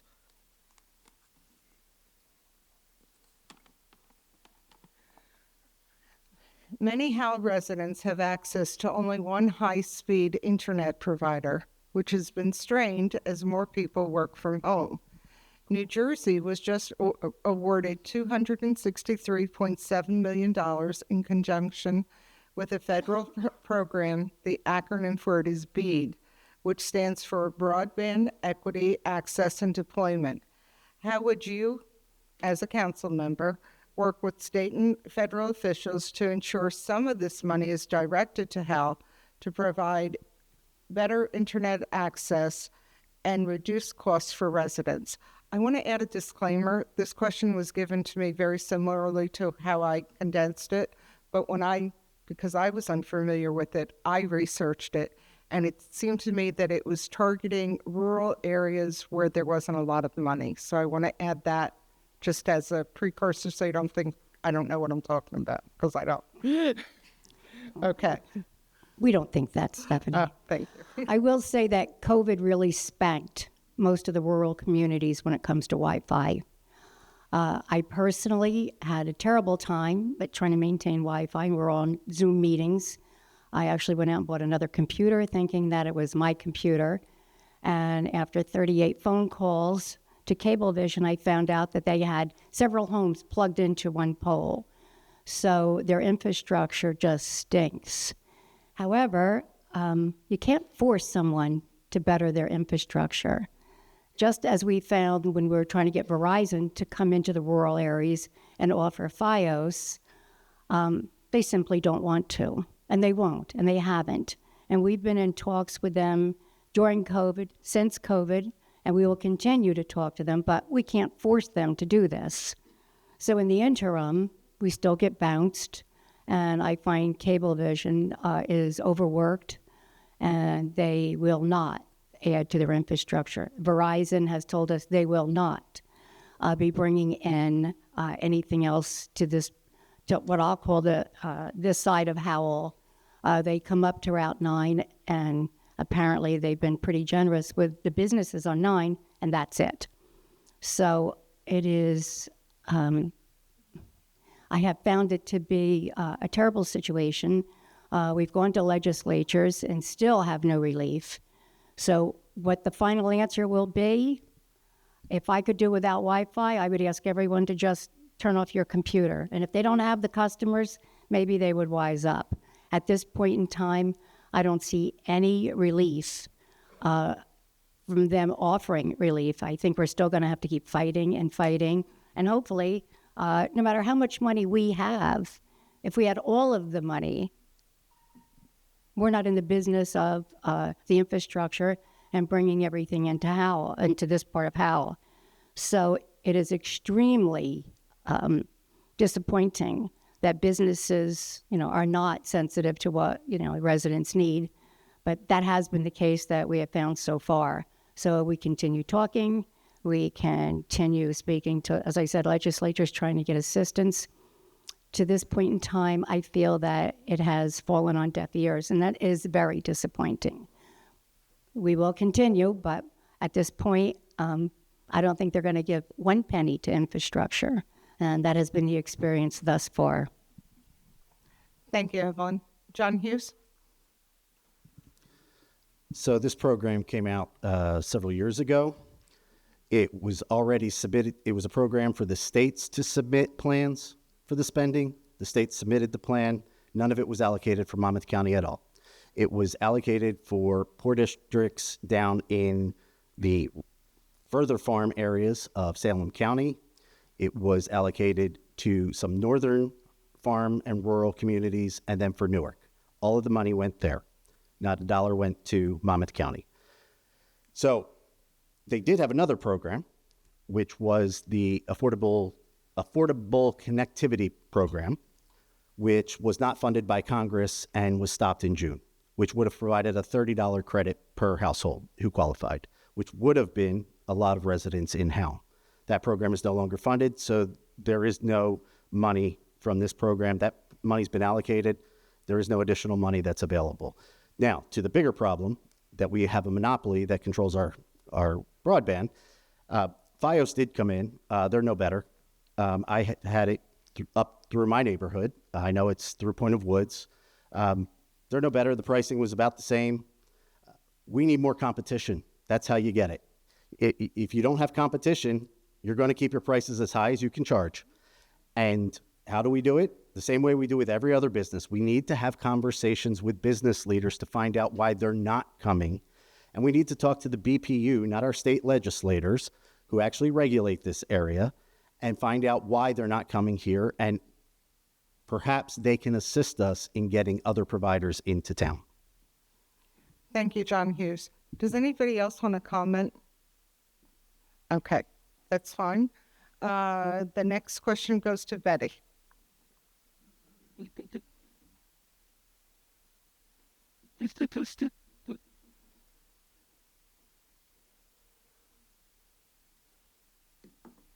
I forgot I had to look at the question.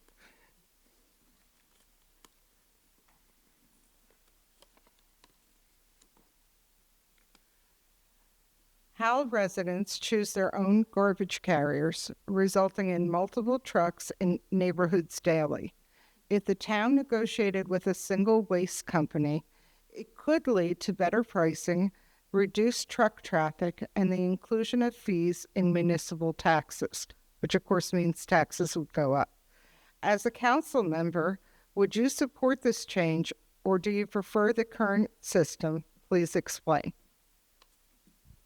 I definitely would support a change in the current system. I think that negotiations for contracts are definitely beneficial to the community, to a township. We do have multiple waste companies coming down roads, and I do believe that a couple of the roads, smaller areas, have 3 different, and they're coming each and every day. So I definitely think that the township should negotiate a contract.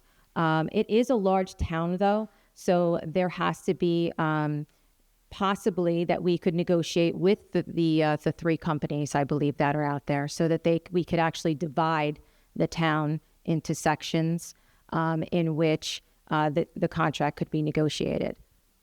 And I think that is healthy competition and beneficial for the residents. Thank you, Betty.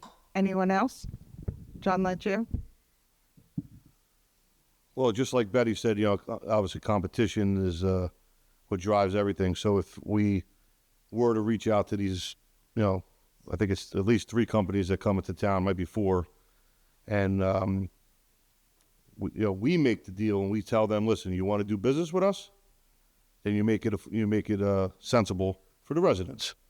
Now we are 60 square miles, so maybe different sectors would be a smart option, or we could maybe look at it a couple different ways. We could ask these companies to assess the entire town one by one and give us a number, or maybe we could do a study on doing in-house garbage removal. Now, obviously, that would be buying garbage trucks and employees and benefit packages and all that stuff, right? But we'd have to weigh the pros and cons and the cost, both ways. But if we were able to see those numbers at 2 different levels and the cost, And would it be cheaper than what we're paying now? Because these guys all play games, right? Every couple of months they send out a little mailer. Oh, now it's $35 a week or $55, whatever they do. You know what I mean? Because they're all in bed with each other, too, just like with the utility companies. That's why nothing's coming to town, because they all one big party hanging out, on their boats every day. So it is what it is, folks. We're just the taxpayers, and we have to eat what we have to eat. And I wish we could, have a magic wand and fix the simple things, right? The common sense stuff would be really nice to fix that stuff, with a quick solution. But unfortunately, when money drives, the end game, that's what where we're at. Thank you, John Leggett. John Hughes? So based off of the individuals selecting a provider, pretty much the minimum you're going to pay is $400 a year in trash removal. So what that equals out to is over $7 million based off of the number of households we have in town, times 400. I heard Councilwoman O'Donnell say earlier that they've done studies and it would be about $5 million if they went with a contract from the town. So that right there is a savings to everybody in this room, because we would literally be paying less. I think if we actually had open bid and opened it up to beyond just these three, we would find other companies might be interested in submitting a bid as well. And then we might actually get even lower pricing. So I think everybody in this room would rather not have to pay a minimum of $400 a year for their trash service if they can just have it part of the budget, and maybe it would be $200 or $250 to the household. But I think we can do better by bringing in competition and actually having sealed bids and doing the bid process that most government would do for these things. I also think that, again, this gets back to fiscal responsibility. We are not managing our money properly, and I'm pretty confident that if we needed to, we could find that, because that $4 million surplus is very close to the amount it would have taken for the town to have provided garbage services that year in 2022. Thank you, John Hughes. Anyone else? Evelyn? I just want to go back to the comment that I had made earlier, that every year we do look at this. Last year, it was upward of $5 million, which in my mind means more than $5 million. However, RFPs are done whenever we go out to bid, right? So that's not a new process. I wouldn't want anyone to think that that's not how these things are handled. Statute requires bids. We do that. Every year we look at it. We will continue to look at it. If something, and garbage goes up. I mean, even the tipping fees are ridiculous. They've gone up incredible. So it's not a matter of what I pay this year, $400 or $400 or $500 a year. Next year, if I'm paying more to my cartage company, then that means that all contracts for garbage pickup are also going to increase. And what I find is that when companies are competitive, and they are, and that's really what America's made of, is competition, if they can still get money from individuals that would be in excess of what a town would be paying, why would they ever decrease their profit margin? So it doesn't stop us from checking and looking, because we do. I wouldn't want anyone to think that we're not trying to do due diligence in trying to save money. But in order to save money, in this case, it'll cost millions. So definitely worth looking at every year, and we will continue to do so. No magic bullet will save millions of dollars, but it doesn't stop us from still trying to do just that, save money. Thank you, Evelyn. Rebecca, you look like you would like to speak. Thank you. So I would support this and look into the research of finding out the best competition, the best way to diversify it, the best way to find the money in the budget. And I mean, like, we have town recycling as well, and that blows all over the place, which is an issue of itself. But if we could somehow maybe combine them and get them to work together, that'd be great too. I know most other towns have garbage included in their taxes, and I don't see why Howell should be any different. We should be able to find a solution that works for everybody. Okay, thank you, Rebecca. Everybody spoke on that, right? Yep. We're on to the next question is John Hughes.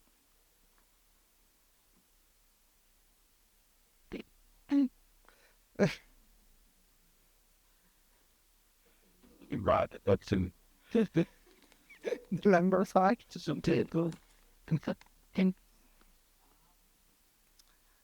Do you think Hal should consider allowing cannabis businesses in some form, whether through cultivation, retail sales, or another avenue to bring in additional tax dollars? Why or why not? And would you limit what the municipality chooses to one or more options? John's going to bring in the question just because it had multiple parts. So, yes, this is part of my platform. Yes, we should allow for the cultivation of marijuana in Howell. It should have never been prohibited.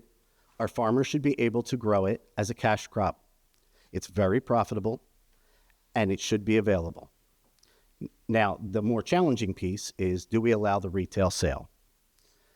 Yes, I believe we should, because it's free money. It's 2% that the municipality is able to charge on top of every sale. Neptune just announced that on that limited tax raise, they raised almost $1 million that's offsetting property taxes in Neptune. Why would we not want free money when we're having our population now go to Neptune or Freehold Borough, who are benefiting from the sales? Now, I know we don't prohibit the use in town, and I know we allow for the delivery. I've heard that before. If we're allowing for delivery into town, why would we not want the tax revenue as well?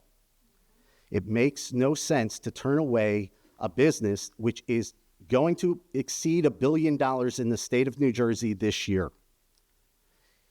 It is used by individuals for medical purposes, for PTSD treatment. It's used by veterans. It's used by police dealing with PTSD.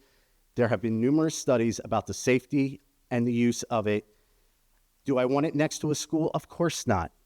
But we have empty buildings on Route 9 which are secluded away, which would be perfect to revitalize into a dispensary if needed, because we need the tax revenue.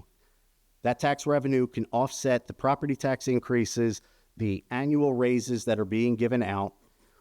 We need more revenue, not less. It should have never been prohibited when it was approved 63% by the voters of this town when it was on the ballot. It should have never been stopped. So yes, I absolutely support this. As far as the other uses, maybe that would put some of those warehouses to use if they wanted to store it and be distribution centers, because God knows we're not finding any other business that wants to come in. So. Thank you, John Hughes. Anybody else want to speak on this subject? John Leggio. Well, here's where John and I disagree a little bit. My personal life, I have never smoked marijuana, even though I saw a lot of it in Elizabeth before I came down here. And what's funny is when I moved down here, when I was 13, my first day that I was at the bus stop, I came up and we had high school and middle school was mixed. I was in Ramtown, and this kid, Eddie, walked up to me and he said, "Hey, are you new to the development?" And I just want to share a funny story with you guys. And I said, "Sure, what's going on?" And he sits down, he had an apple in his hand, takes an X-Acto knife out, he pops a hole through the apple, through the top, puts some tinfoil on the top, and he starts smoking some hash out of it. So I'm in 8th grade, get on my bus, which I never did in Elizabeth. We used to walk blocks to school. When I came home that day, I told my parents, I said, "Great job moving us to Howell." And first day on the bus stop, this dude's smoking hash, and I had seen it in Elizabeth. So I have never been a user. I believe that marijuana is a gateway drug. As far as adults, you're 21, you want to smoke it, just like liquor stores, you want to drink your head off, you want to smoke your head off. It's changed a lot since I was a kid, and when John was a kid, TCH levels now are through the roof, and a lot of data coming out of the states that have legalized it, a lot of mental problems in the hospitals, a lot of psychosis going on. So, I would support a ballot question on this if the people want to do that. And as John said, if we tuck the store back in one of our plazas for, medical use is 100%. PSD, cancer, little kids. I'm just going to interrupt you real quick, but I'm not going to take away from your time. Medical use does not bring in the tax revenue. Just No, so I you know. It's just the other side. So Yeah. that's the only thing Sure, I wanted sure. to tell you. So I don't know how much we'd be able to bring in here with, like, Neptune has a huge dispensary up there off the circle. Freelboro now has a nice sized dispensary. I don't like that they have the marijuana leaf on the side of the building. I think the kids shouldn't be looking at that. They should at least try to hide some of that stuff, but that's my opinion. And then cultivating is a tricky thing, or storage. What environmental impacts are we going to have if we were to do that? Water, sewer, air quality, electricity. We'd have to know all of this moving forward if we approve something like that. Thank you. Okay, thank you, John Leggio. Anyone else? Evelyn, please. Yes, I'm aware that it was on the ballot, and the people that voted in that election voted yes. We want it. And you're right. Never, never, never has medical marijuana been off the table. That's been the gold standard of marijuana use. It's never been challenged, and nor should it be. I had a sister-in-law that actually passed away shortly after being able to use it, and so I can't even say that I saw that it worked for her, but I'm glad that the opportunity was presented when people are in agony. Secondly, the important thing to remember is that we're not saying we're against anything. We just don't know enough. We don't have people coming in. No one's put an application in, we'd like to grow. No one's put an application in that we would like to sell. So we're not beating down the bushes to look for people. Actually, there's so much competition really in neighboring towns at this point. I'm hoping that, and maybe the need will continue to grow and grow. I don't know. But what I do know is that we are not against revenue. And if revenue could be an asset, be that much that it would actually be an asset to the community, I would say when the guy comes in with the application, yes, yes, yes. Whatever happens, we'll go through zoning board or planning board. All of those rules will still pertain to anything to do with marijuana, as would any application. Quality of life, safety first. So no one is against it. The problem is that we haven't actually had anyone coming in saying, we'd like to even talk to you about it. But doors are open. So if somebody has something in mind, then they're certainly welcome to bring their project in and let's see what we have. And we're not certain about revenue at this point. As you know, banks are reluctant to take cash, and that's a huge issue as well. Thank you. Thank you, Evelyn. Anybody else? Oh, I want to go. Okay, Rebecca, go ahead. So I would open with, it's published that Neptune is bringing in almost $1 billion. So that's easy money that's going to help lower property taxes for us. And I don't think the building facades are very offensive. There's a beautiful building in Freehold that I drive by frequently. I had no idea it was a marijuana distillery just by looking at it. It's beautiful. I have never used marijuana in any form, so my experience with it is limited. I am fully endorsing people using it because it helps a lot of people. I have a cousin and her daughter both use it for anxiety. It helps them, pain also. And I just think that if there's something out there that we can do to help us as well as help our residents and give back to our community, then we should be doing that. I would also say that maybe people aren't putting in applications because it's really hard to get permits and we're not very business friendly. Thank you, Rebecca. Betty?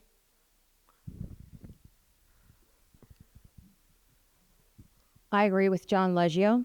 I have my own beliefs. I'm not for recreational use. However, in a true republic, the question has to be posed to the voters and let the voters decide if they want a dispensary or other businesses. And that's basically how I feel about that.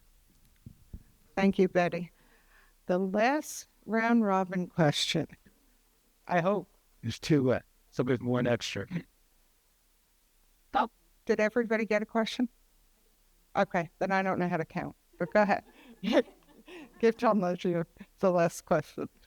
The And if it's a repeat question, we'll know. I swear I counted them.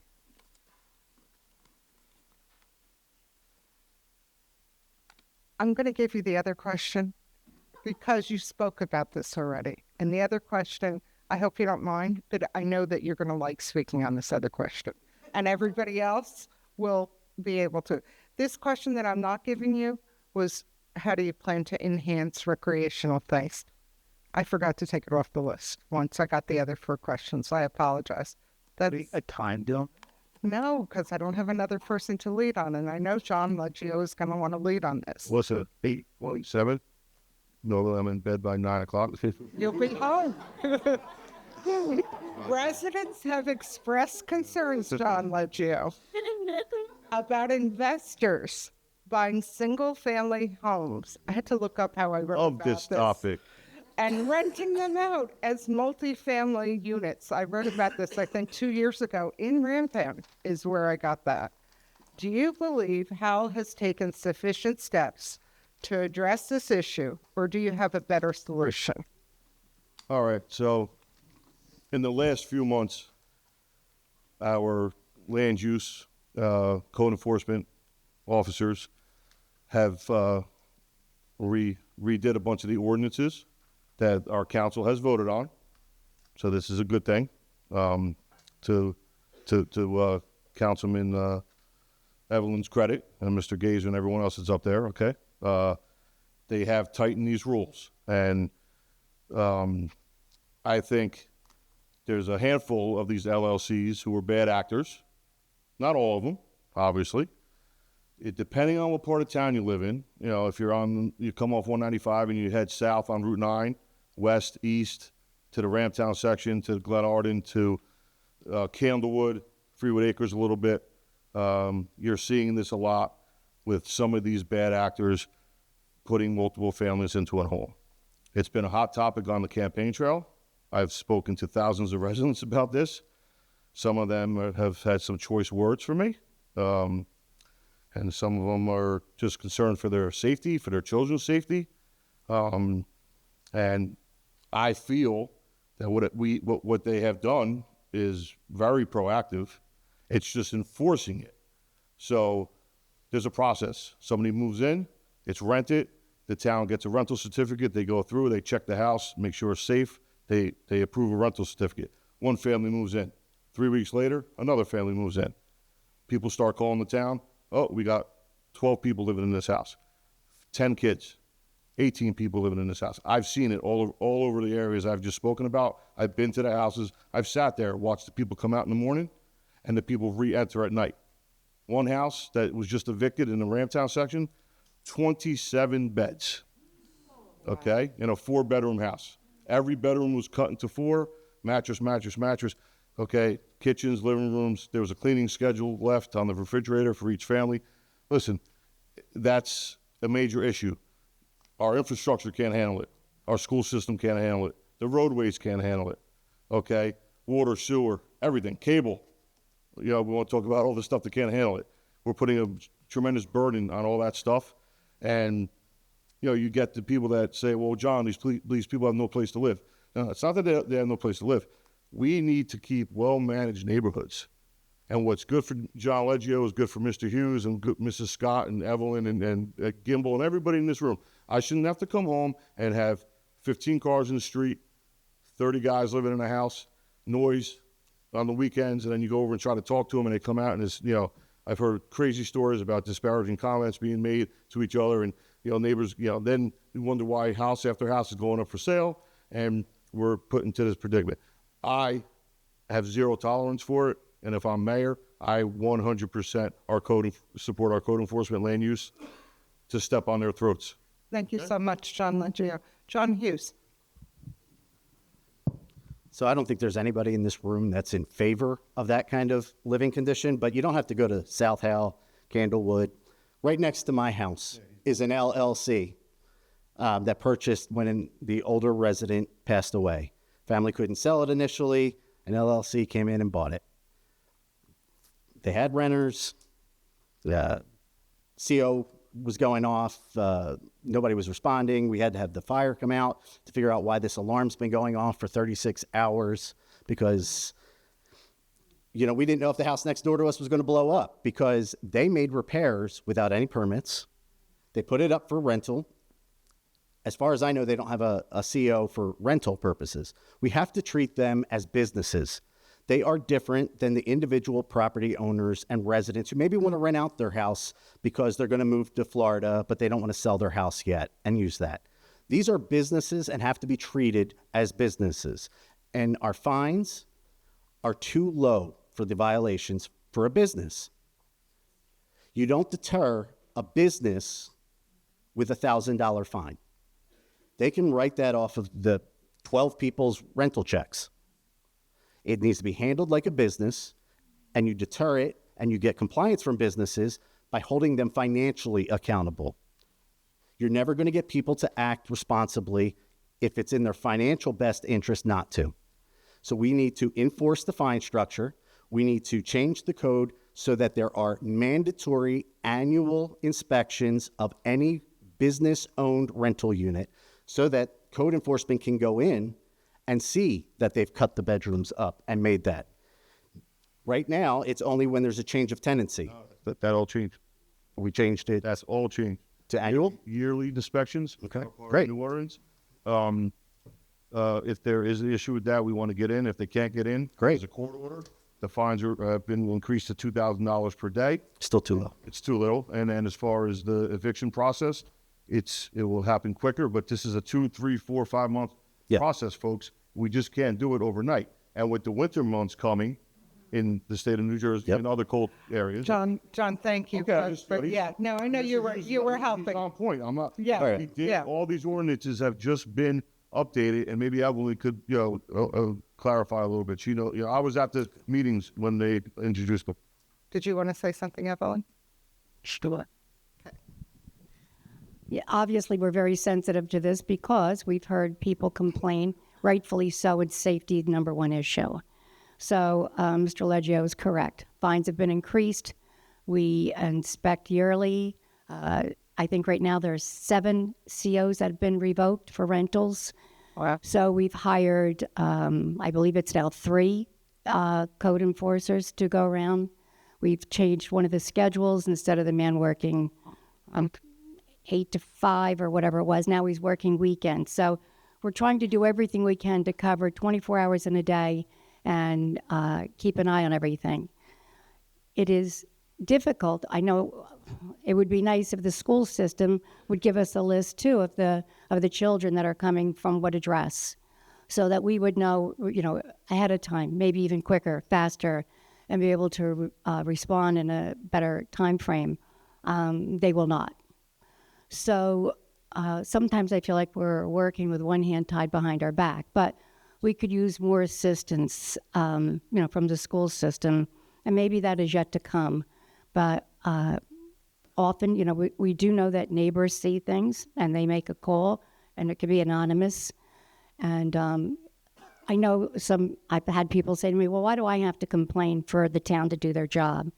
Because after 63 square miles, even riding around, you may not see what you see as a neighbor. So it's important, if we have the cooperation of everyone, then we can get to things quicker. It's not that we want to admonish people, but we just want the neighborhoods to be safe, well kept, and we want everyone to feel comfortable where they live, whether it's in a development or, if you're on a 15-acre farm. No one should be uncomfortable or feel unsafe because they're not sure what's happening, in a home. So hopefully we are moving as quickly as we can with the best results. Thank you. Thank you, Evelyn. Betty?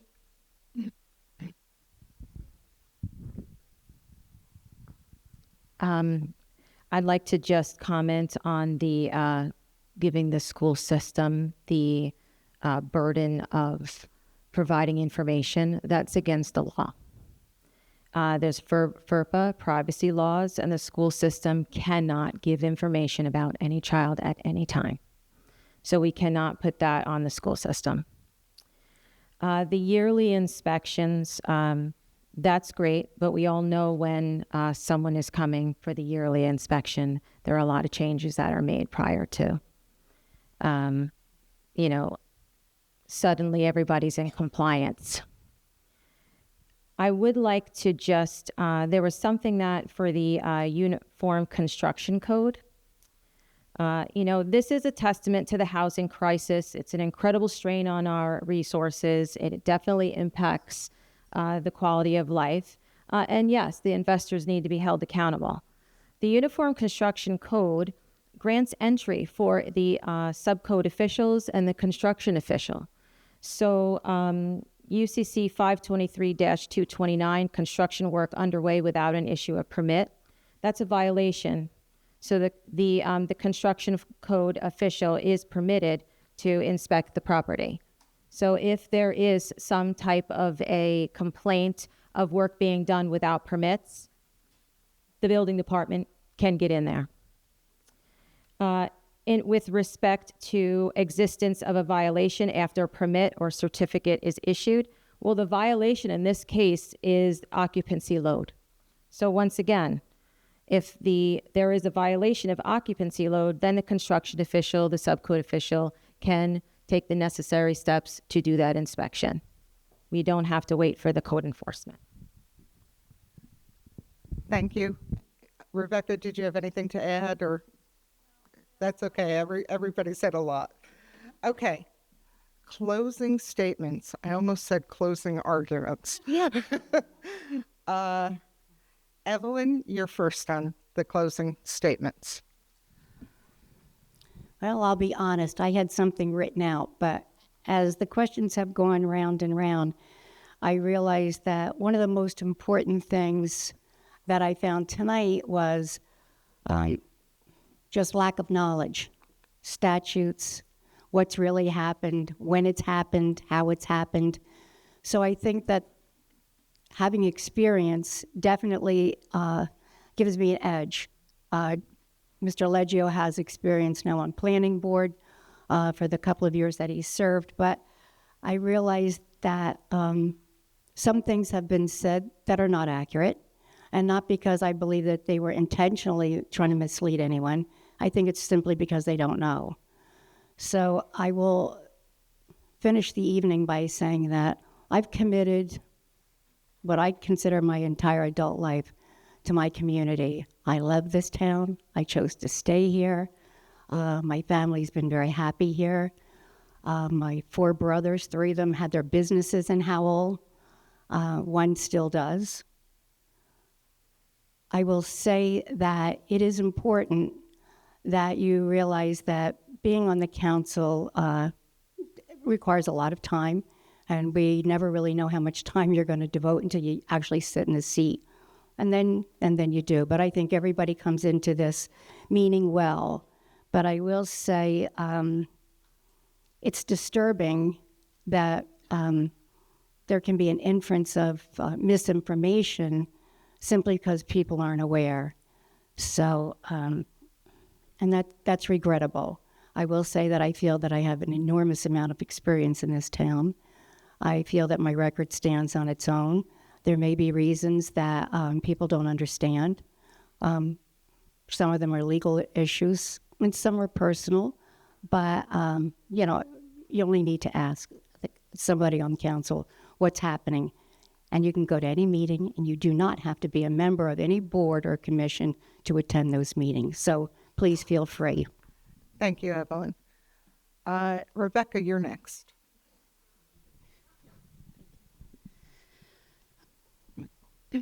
I would say that I put my name out there. I don't have a ton of experience, as has been stated, but I'm willing to learn. I work hard. I've lived here. I am a active volunteer in many organizations, and I don't think anybody sets out to do something just for fun, not especially this. It is a lot of time.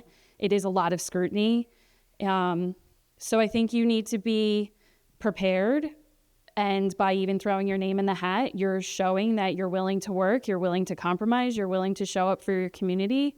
And I just want to be able to make a difference. I have 3 children that are growing up in this school. They're very young. I have a 12-year-old, a 9-year-old, and a 7-year-old. So we're here for the long haul. And I'd like to make an impact for them if I can, and I'm willing to do the work. I have done that in other organizations that I am also a part of. I am a president of a local youth soccer program. I never played soccer. I never ran a nonprofit, but I'm doing that with my board now. I also work full-time. I mother full-time. You know, it's life. You just pivot and move, pivot and move. You never stay still, and I'm just really willing to put in the work. Thank you.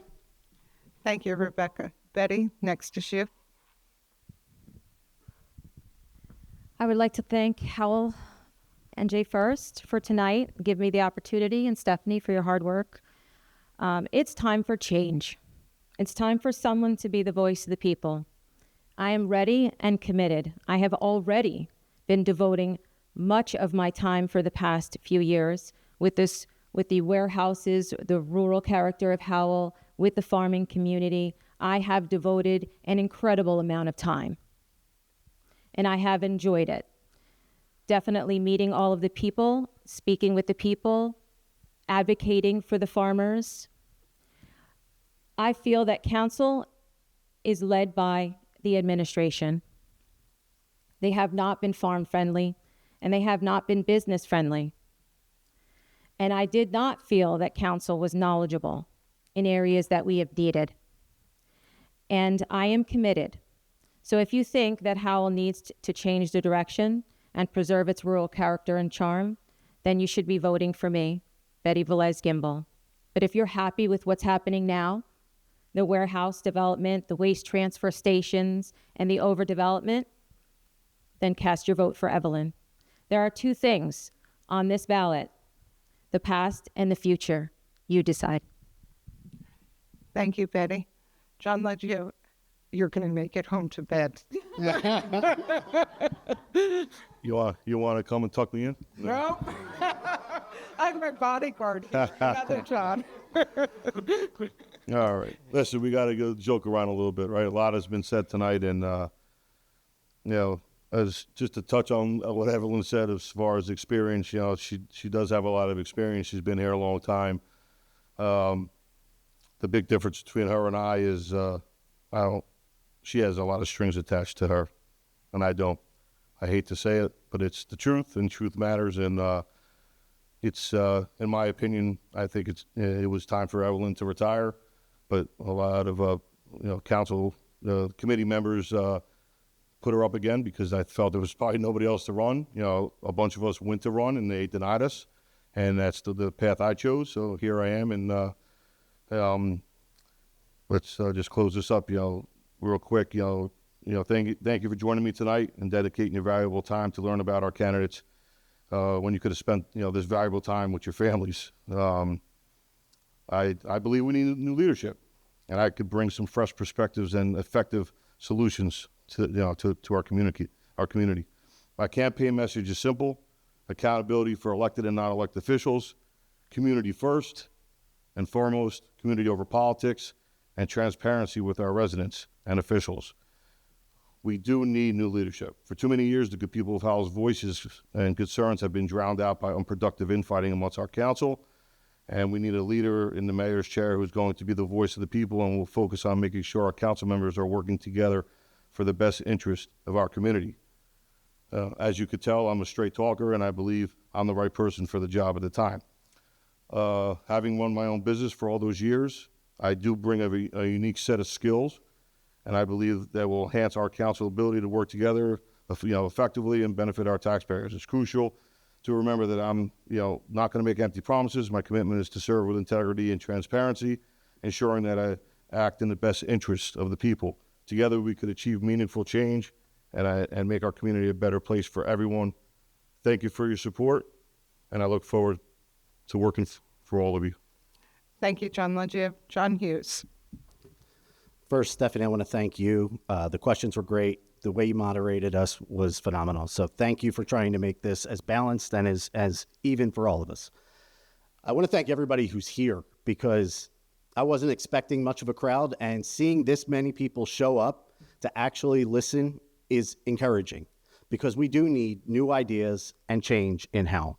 We've had the same ideas being done over and over, and that's led us down the path that we're on. We have seen warehouses get approved, a lot of them in the last 8 years. We've seen businesses leave us, particularly on Route 9. We have a lot of businesses who have left us to go to Freehold, right up Route 9.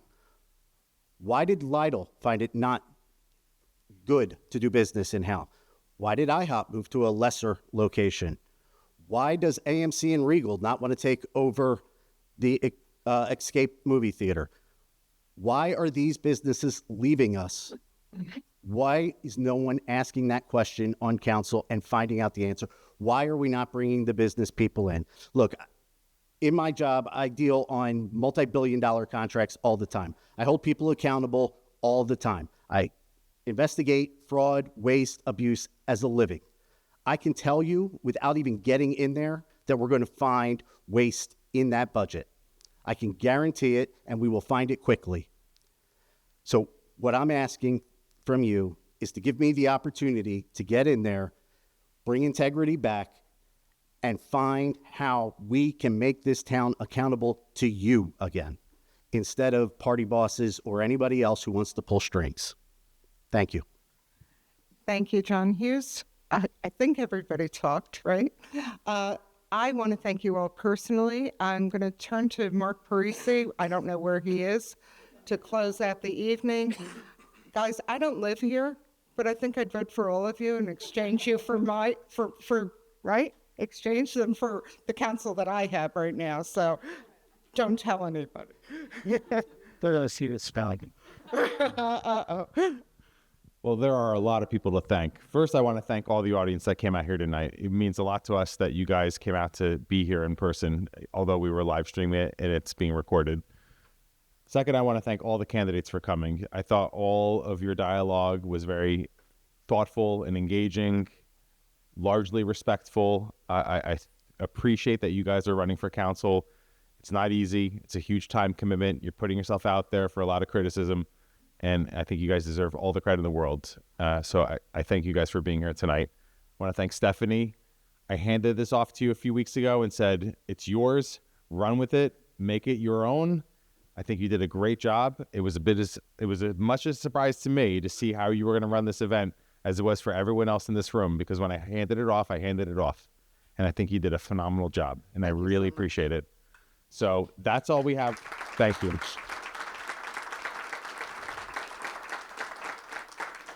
So in closing, I just want to, again, thank everybody, especially the Howell and J First team. I'm going to make another plug for donations. When you're leaving, if you can, just please throw a few dollars into the jar over there by the table. It helps us to do these events in the future and offset some of the expenses that we put into having this here tonight. Obviously, the election's coming up 2 weeks from tomorrow. Elections are the bedrock to our democracy. We encourage everyone to get out and vote. I'm fairly confident that everyone that's here tonight is going to be voting. But talk to your friends and neighbors, get them out to vote. Everyone have a great night and a safe drive home. Thank you.